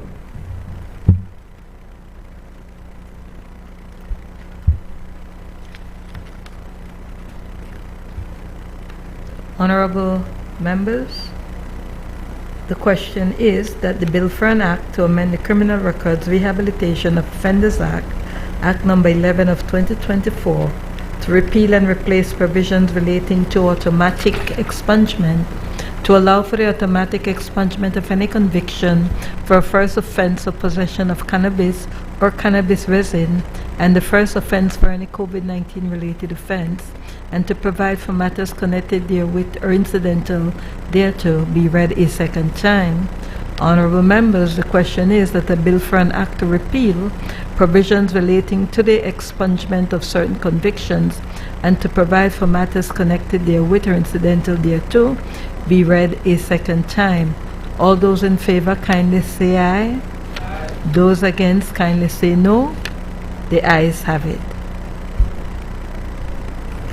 Bill for an act to amend the Criminal Records Rehabilitation of Offenders Act, Act number 11 of 2024, to repeal and replace provisions relating to automatic expungement, to allow for the automatic expungement of any conviction for a first offense for possession of cannabis or cannabis resin, and a first offense for any COVID-19 related offense, and to provide for matters connected therewith or incidental thereto. Bill for an act to repeal provisions relating to the expungement of certain convictions and to provide for matters connected therewith or incidental thereto. I recognize the Leader of Government Business. Madam President, I rise to move a second reading of a bill for an act to recognize and acknowledge the formation and existence of Finance Belize Limited as a private sector entity, not for profit, limited by guarantee, without share capital and non-political, to promote Belize as a financial services center, to grant it exemption from all taxes, duties, and other imposts, and to provide for matters connected therewith or incidental thereto. Madam President, the bill is self-explanatory. Finance Belize Limited is a not-for-profit company that was created by the people in the international financial services sector. The purpose is to separate regulation of that sector from the promotion of that sector, so that the promotion will now be done by Finance Belize Limited, and the purpose of bringing it by way of this bill is to grant it the tax exemptions that would be required for it to operate.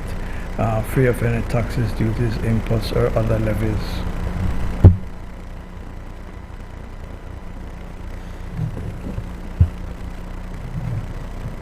I recognize Senator Michael Perfy. Thank you, Madam President. And I think that lovey-dovey kumbaya may be over now.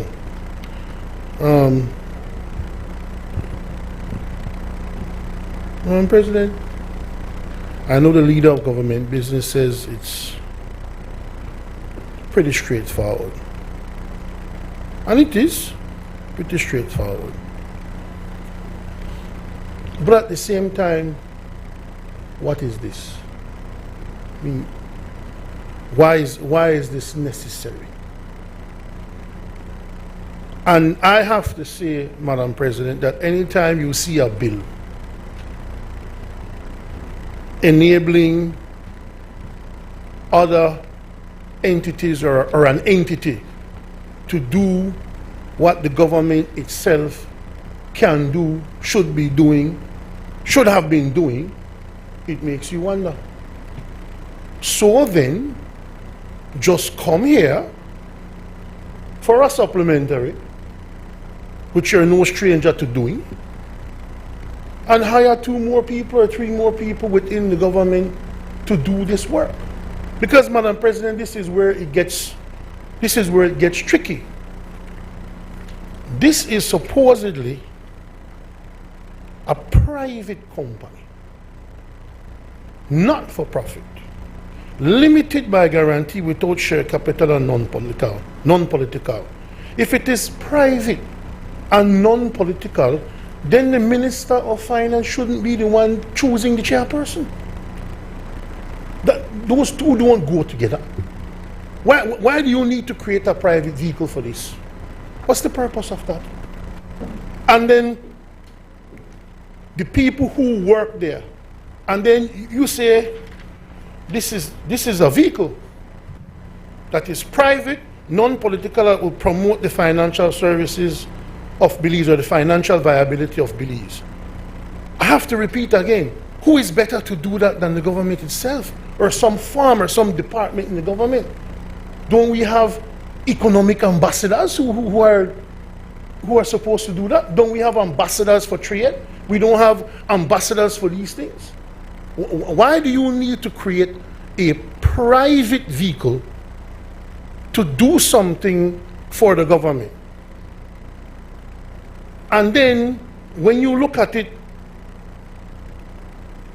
Madam President, they will do a report that will be laid before the House of Representatives. Not the National Assembly, or no. Not the House of Representatives and the Senate, just the House. So we have to pass a bill that requires a body to report not even to us. And then, Madam President, if it is private, not for profit, then why do you need to exempt it from income tax, business tax, general sales tax, property tax, capital gains tax, custom duties, and all other duties, taxes, rates, charges, imposed, charged, or levied by the government or a local authority? Why these exemptions? You have to see, when a person is looking at a bill like this, you create an environment where this is just merely a cover for people to say, listen, I want to avoid certain taxes. Well, listen, you're private and with the protection of government.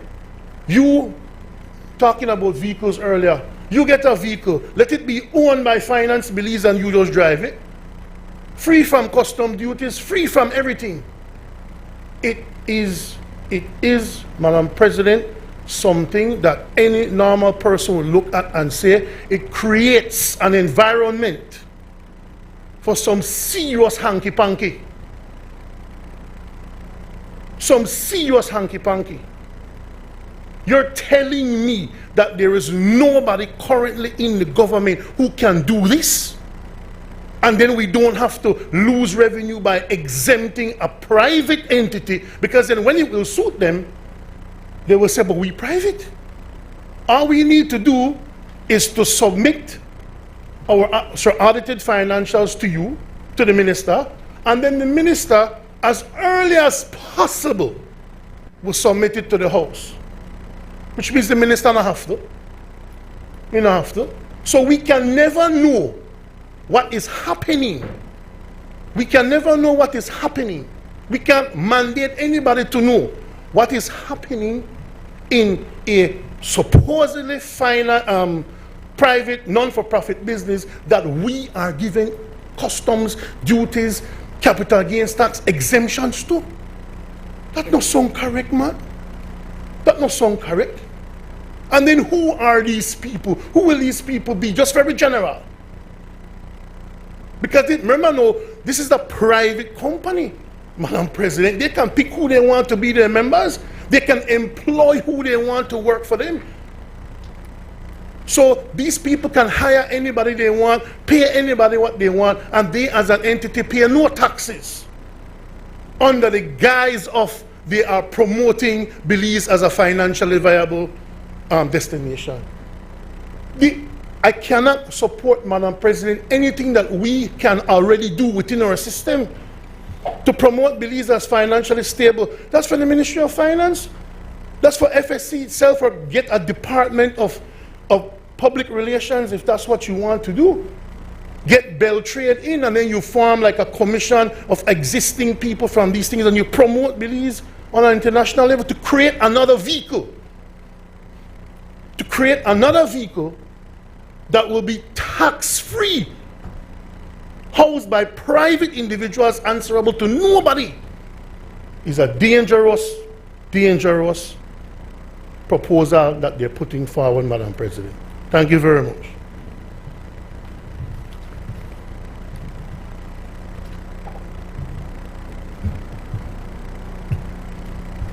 I recognize Senator Chris Cowie. Thanks, Madam President. As leader of government, business has said this is straightforward. And the essence of it is the separation of the marketing from the regulation.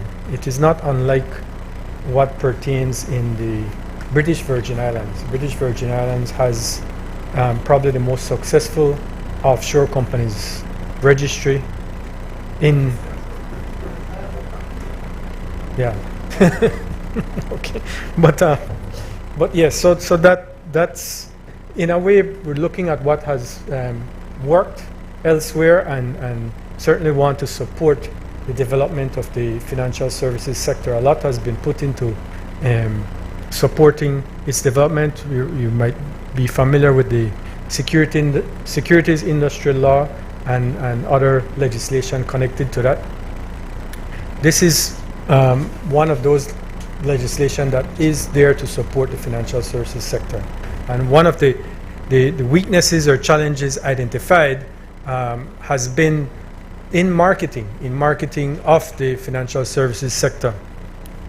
So what this looks at is how do we involve the private sector more in the marketing of the financial services business. So an approach has been taken similar to BVI to separate that marketing through this entity. But at the same time, it's recognized that there is a connection that exists, and a connection that will not, there's no intention to have that connection disappear. So the sole member of this entity, while it is a private company, the sole member of this entity is the Financial Services Commission. So it's a private entity, but it's not disconnected from the public sector in any way. It is through that Financial Services Commission that the directors are appointed. The minister has only one role to play, and that's to select the chairperson. But the board of directors is to be selected essentially from the private sector by the Financial Services Commission. So there's no, this thing will go on a frolic of its own. There is an underlying connection with the Financial Services Commission. So I just wanted to make that clarification and state that I support this motion, this bill. Madam President, in winding up the debate, I just want to be clear, because there's a suggestion that hanky-panky won't take place. So I gone and I checked the who formed this company. Barrow and Williams. We're part the registered office. Kenya, man, Kenya. Registered office, Barrow and Williams, Equity House, 84 Albert Street. That's where the hanky-panky want to take place? That's where the hanky-panky want to take place? The long... calm yourself down, Kindly my boy. be reminded, Senator Purfeet, of Standing Order 40B. Madam President, the Financial Services Commission and the IFSC has been operating in Belize for many years. Rodwell Williams being one of the leaders, movers and shakers behind it from Barrow and Williams. And he will continue to play that role along with the other people in the sector. This is just trying to formalize it and to separate regulation from the actual promotion of the industry, which, as we understand, is the best practice. We have, in the last year or so, passed too many pieces of legislation in the Senate trying to conform with what the European Union and the United States have been imposing on us. The members of the financial services sector of Belize still believes that Belize has a viable sector and they want to go out and promote it, and they're going to use this vehicle for that purpose. So I commend it to this Honorable Senate. I ask that the question be put. Honorable members, the question is that the bill for an act to recognize and acknowledge the formation and existence of Finance Belize Limited as a private sector entity, not-for-profit, limited by guarantee, without share capital and non-political, to promote Belize as a financial services center, to grant it exemption from all taxes, duties, and other imposts, and to provide for matters connected therewith or incidental thereto, be read a second time. All those in favor kindly say aye. Aye. Those against kindly say no. The ayes have it. Bill for an act to recognize and acknowledge the formation and existence of Finance Belize Limited as a private sector entity, not-for-profit, limited by guarantee, without share capital, and non-political, to promote Belize as a financial services center, to grant it exemption from all taxes, duties, and other imposts, and to provide for matters connected therewith or incidental thereto. I recognize the Leader of Government Business. Madam President, I rise to move a second reading of a bill for an act to provide privileges and immunities to the Global Fund and to persons who are representatives constituting the organs of the Global Fund. Officials acting in the interest of the Global Fund, members of the Global Fund Technical Review Panel, members of the Global Fund Technical Evaluation Reference Group, and experts on missions in the interest of the Global Fund in the fight against AIDS, tuberculosis, and malaria, and to provide for matters connected therewith and incidental thereto. Madam President, I believe the Global Fund is well known to all members of the Senate. It is a well-recognized international financing, multilateral financing institution that it was established, I believe, in 2002 or thereabouts, and it provides financing, research, and work in relation to fighting AIDS, tuberculosis, and malaria. The purpose of the bill is to provide the privileges and immunities that is usually accorded to international organizations like this when they're operating in Belize. Recognize Senator Michael Purfeet. Madam President, forgive me if my presentation on this matter will seem overly emotional.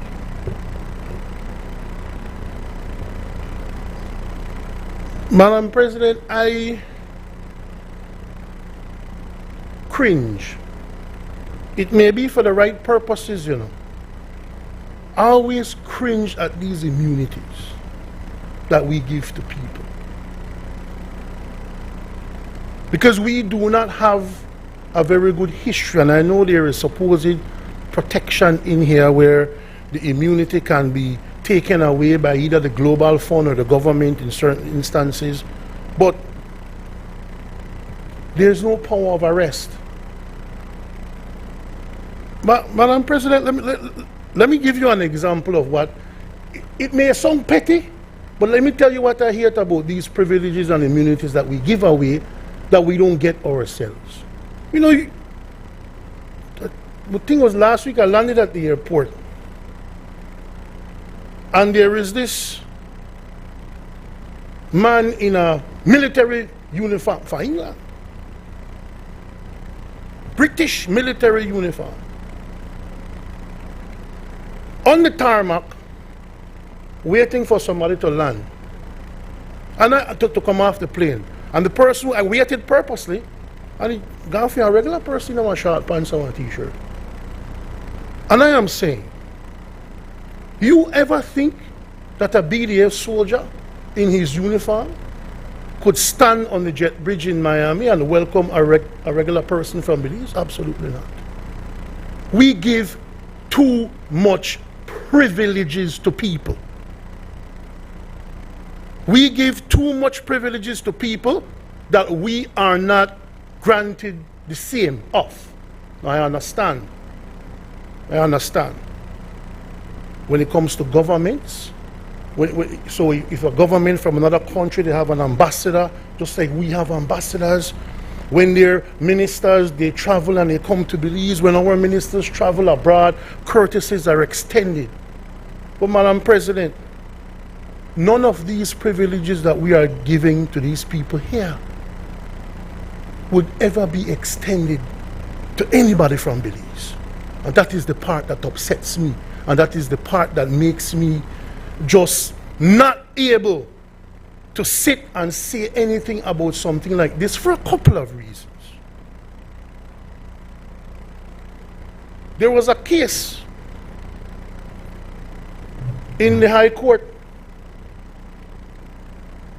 where I think it was a British soldier again, kidnapped a Belizean, kidnapped his girlfriend, and probably the judge who was hearing the case frightened because he see a white man for true. And he must have some kind of immunity, no? Said, you know what? He could not stand trial for that kidnapping simply because he was a British soldier. Of course, the Court of Appeal later said, no man, that is absolute nonsense. He has to be tried. But by the time the Court of Appeal said he could be tried, he done gone. He don't get bail and gone. And do you think that the British government will send him back here to face trial? If you have that, I have. If you believe that I have seafront property to sell in Belmopan, it's never going to happen. Never going to happen. The images don't go, the privileges and immunities don't go. So when I look at something like this, now they are treating people for AIDS, tuberculosis, and malaria. And we thank them. And we appreciate them for that.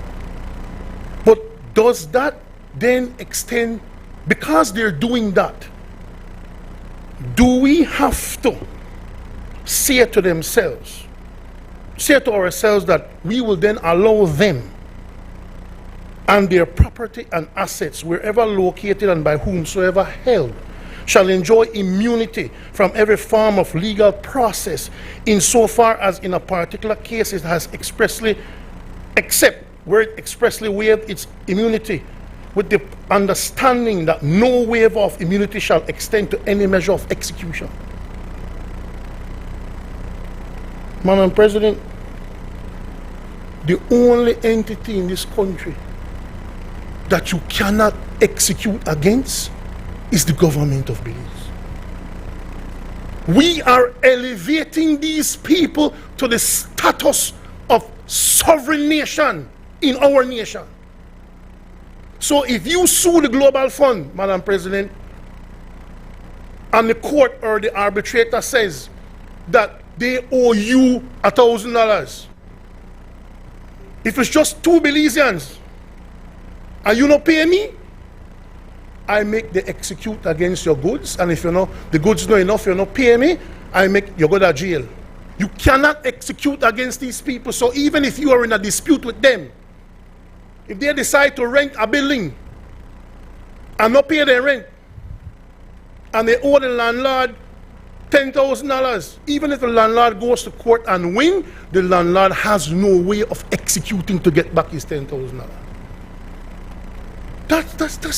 That's crazy privileges, man. That's crazy. You're granting the Global Fund the levels of protection that you get as a nation, the level of protection that no Belizean company or individual enjoys? No, man. Madam President, it says here, the property assets and the Global Fund. Before I proceed, they have immunity. But if you look at Section 1C, they can institute legal proceedings against you. Nothing says that they can't execute against you, but you can't execute against them. How is that a level playing field? So who them people here? What makes them so superior to me? What make them more Belizean than me in a Belize? I can't support that.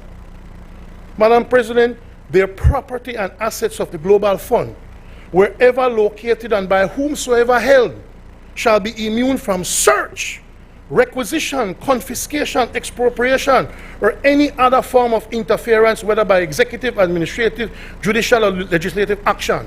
If the police have reason to believe that there is a rogue person doing illegal activity for the Global Fund, and they're not immune from committing crimes, these people in these organizations. We see it in the church. They're not immune from it. Police can't search them. Police can't question them. Police can't hold their property. But you hearing what the powers we're giving to these people? When you look at it, look at Section 8, Madam President. Any goods, supplies, materials, equipment, property, services, or funds introduced into, acquired, or used in Belize as part of or in conjunction with assistance shall be exempt from any and all taxes, including value-added taxes, shall be exempt from any and all tariffs, customs duties, investment or deposit requirements, or similar charges, and from currency controls. These people are getting carte blanche power to operate in my country. And I don't care what kind of funding they provide. Madam President, representatives and other persons constituting the organs of the Global Fund at meetings convened by the Global Fund shall, while exercising their functions and during their journeys to and from the place of meeting, enjoy the following privileges and immunities. Immunity from personal arrest or detention and from seizure of their personal baggage. Madam President, me not commit no crime, so me not have nothing to worry about. Man, but only members of the National Assembly in this country under privileges and immunities for us cannot be detained traveling between our home and the National Assembly to conduct the people's business. Only the members of the National Assembly have that privilege in a limited capacity, but we're giving it to anybody who is attached to this Global Fund. Really? They have immunity in respect of words spoken or written and all acts done by them in their official capacity. So claim official capacity, and you can't sue them for libel, you can't sue them for slander, you can't sue them for anything. These people will be above the law. I cannot in good conscience come to the Senate and vote for a bill that give people rights that I don't have as a Belizean? That I, as an official of this government in the past, had no rights when I traveled. Because I could tell you this, if I drove the wrong way on the I-95, I could holler I was Attorney General all I want. I went to jail. I went to Guantanamo Bay. They won't wait and say, oh, well, he was in a 10-car pileup on the I-95, but he's the Attorney General of Belize. Let him go. I can guarantee you that would have never happened.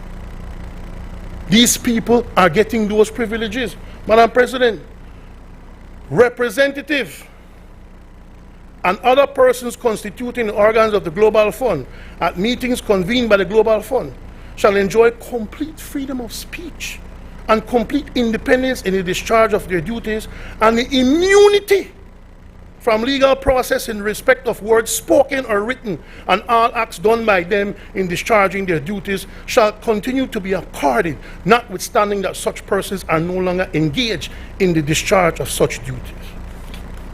Madam President, the only people in this country who have their privileges are the members of the National Assembly speaking in this medium. No other persons or entity have that protection except now the Global Fund you want me to give to them? Not at all. Not at all. And I don't care if they come from England or Kenya. They know they get that. I know they support that. Madam President,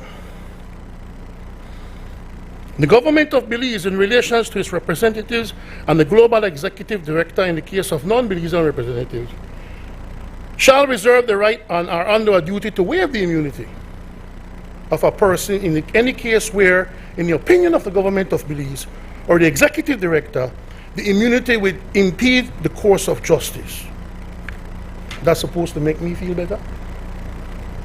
Madam President, what value does that have if you don't have the power of arrest? Madam President, I have a personal friend of mine, Mr. Tino Castillo from Sea Charters, Belize. A U.S. Embassy official was driving down from Belmopan, collided into a car which the police report showed that that U.S. Embassy official was in the wrong. When Mr. Castillo got the news, his daughter, his daughter-in-law, and his granddaughter died immediately in that accident. His son's stepdaughter was found flung away in the bushes. And on the scene, all what the American official said was, I have immunity. He made a call, they came for him, and they whisked him out of the country. Subsequent to that, the only interest the Americans had was their vehicle that was in the accident. Where the vehicle is? That's all they were concerned about. So you have 3 Belizeans died. One young lady almost crippled by this accident. But on the guise of immunity, the person who was involved in that accident, nothing happened to him. He no answer to no court. He answers to nobody. Madam President, that can't fly. That can't fly at all, at all, at all. And so you have situations now where we have to hope, you know, if members of that Global Fund are operating in this country and I pass one of them on the street, I will have to say, sir, excuse me, sir, I don't want to, no, sir, no, sir, I don't want to do anything to offend you, sir. Because anything I do you, I'm in a trouble for. But you could do me anything you want and you just claim immunity. We give too much immunities and too much breaks to people who can come to this country and just run how they want and not have to answer for the foolishness that they do when they come here. under the guise that they have diplomatic immunity. So you have a family, have to just what? You know what they have to do, Madam President? They have to just suck it up. They have to just eat it. And they just have to take it. Because the man driving the vehicle was an American with immunity. So just yell immunity. So when I see things like this, they give way. They make slave masters of people. I cannot, in good conscience, support that. And I do not support that. Thank you, Madam President.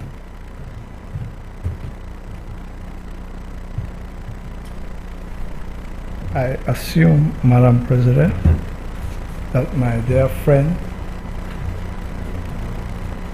Honorable Michael Perfy, will this afternoon go to the immigration and turn in his diplomatic passport. If I have to. No, just go through. No, what I'm Because, no, hold on, you had your... No, but you're you had misrepresenting what I said. I'm saying, Senator, me with my diplomatic passport have Senator- none of these rights that you want to give to these global Senator fund Michael people. Perfy, I ask that you take your seat. If you need to speak, it has to be on a point of order. Why, touches to them, man. Lord, that we got on. Tracy got you. Leader of government business, can we stay with the bill? He had enough for today. He left. You're still there. So. On a serious note, Madam President, and on a serious note, Senator Perfy well knows that the diplomatic privileges and immunities according to diplomats, diplomatic facilities, and a whole raft of international organizations is standard throughout the world, and it's no different in Belize. No different.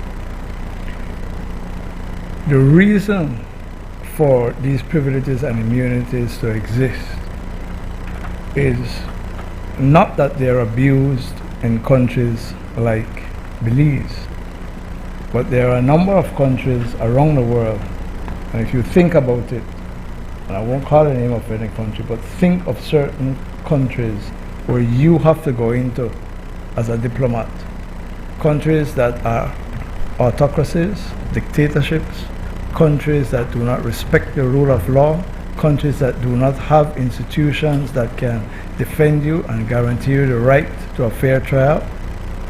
And people have to go in there to work, people have to go in there to do research, people have to go in there as diplomats to try to solve problems or to represent their countries. And therefore, you have privileges and immunities for an institution like the Global Fund that operates in countries where malaria, where tuberculosis, and where HIV/AIDS is prevalent, and they just simply cannot go in there because they are not sure how their employees, their experts, their leaders are going to be treated. And therefore, unless they have some guarantee that they will have certain privileges and immunities, they simply won't go in, and they cannot responsibly send their people into these difficult countries and difficult areas. And so this Global Fund Privileges and Immunities Act is the same throughout the world, wherever the Global Fund operates. And it's very simple. They can't make an exception for this country, another one for that one, change this clause out. They have a precedent that is sent. You either use it or you don't use it. You either accept them or you don't accept them. Yes, Madam President, the Castillo family incident is serious and sad, but that is the way diplomatic immunities work. If one of our ambassadors is in an accident, wherever he or she is posted, they will be treated in the same way. That's how the system works. And it's unfortunate that people fall victim to it. And, you know, we have to have confidence that in the event something were to happen to one of our diplomats serving abroad, they will be afforded the same protections that we give to diplomats here. Now, there are two provisions which Senator Perfeet identified and brushed over, but those provisions are critically important because they provide for the government and the executive director to waive the immunity.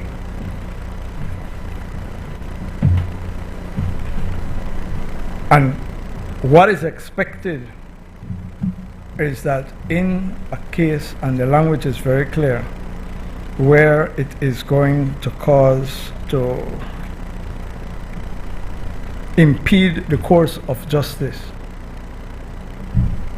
Impede the course of justice. The very examples that Senator Perfeet gave, where someone is in an accident, where someone is doing something illegal, where someone is slandering, defaming somebody, and then somebody wants to sue. In a proper case, one would expect, because it says they have a duty to waive the immunity. So the long and short of it is that, again, we have to expect that the Global Fund or any other institution is going to act responsibly as a international organization. If they do not, we repeal the legislation and ask them to leave. I mean, we ultimately can ask them to leave.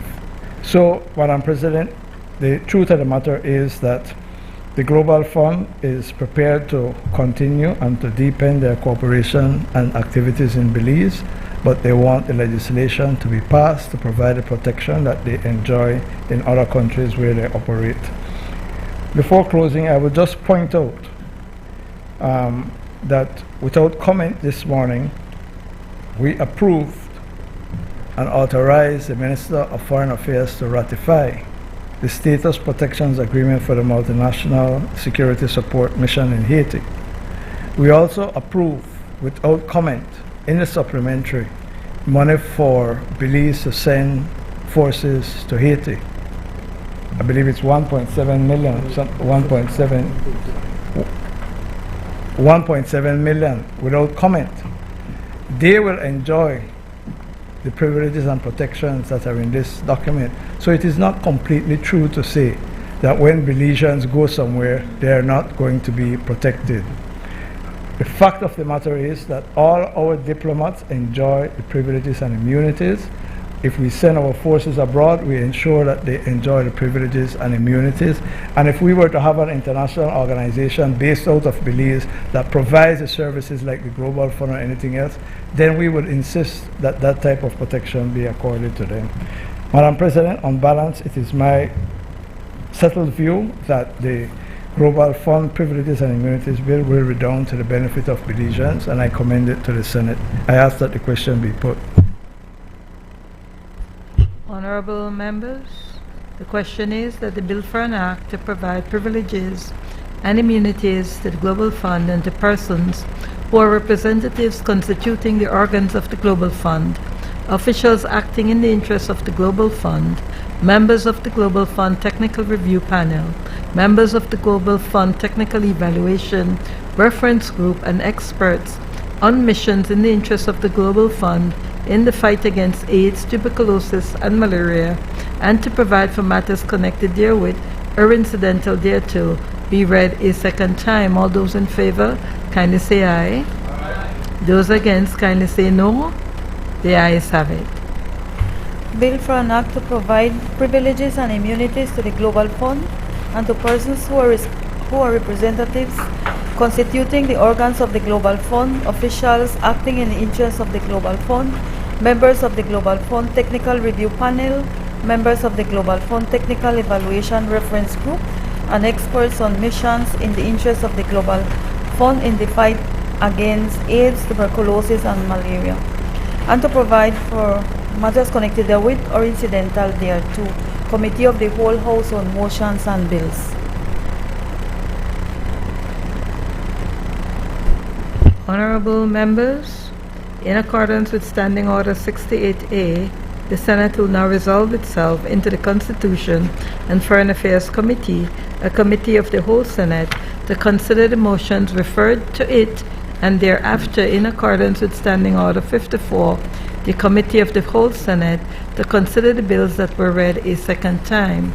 Honorable members, I will now take the chair as the chairperson of the Constitution and Foreign Affairs Committee, and then as the chairperson of the Committee of the whole Senate.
And the resolution authorizing the ratification by Belize to the Status Protections Agreement for the Multinational Security Support Mission to Haiti, Motion 2024, and the resolution authorizing the accession by Belize relating to the Convention on Jurisdiction, applicable law, recognition, enforcement, and cooperation in respect of parental responsibility and measures for the protection of children, 1996, Motion 2024, and has agreed that they all be returned to the Senate for adoption.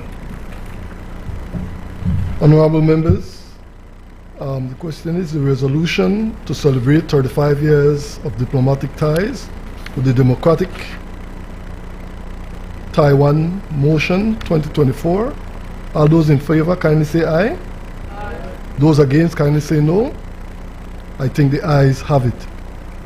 Resolution authorizing the ratification by Belize to the Administrative Commission of the Economic Cooperation Agreement between the Government of Belize and the Government of the Republic of China Taiwan Motion 2024. All those in favor kindly say aye. Aye. All those against kindly say no. I think the ayes have it. Resolution authorizing the ratification by Belize relating to the abolition of or exemption from visa requirement for holders of diplomatic and official passports between Belize and the Islamic Republic of Pakistan Motion 2024. All those in favor kindly say aye. Aye. Those against kindly say no. I think the ayes have it. Resolution authorizing the ratification by Belize relating to visa exemptions for holders of diplomatic, official, service, and ordinary passports between Belize and the Republic of Benin, Motion 2024. All those in favor kindly say aye. Aye. Those against kindly say no. I think the ayes have it. Resolution authorizing the ratification by Belize to the Status Protection Agreements for the Multinational Security Support Mission to Haiti, Motion 2024. All those in favor kindly say aye. Aye. Those against kindly say no. I think the ayes have it. Resolution authorizing the accession by Belize relating to the Convention on Jurisdiction, applicable law, recognition, enforcement, and cooperation in respect of parental responsibility and measures for the protection of children, 1996, Motion 2024. All those in favor kindly say aye. Aye. All those against kindly say no. The ayes have it. Reporting and third reading of bills. I recognize the leader of government business.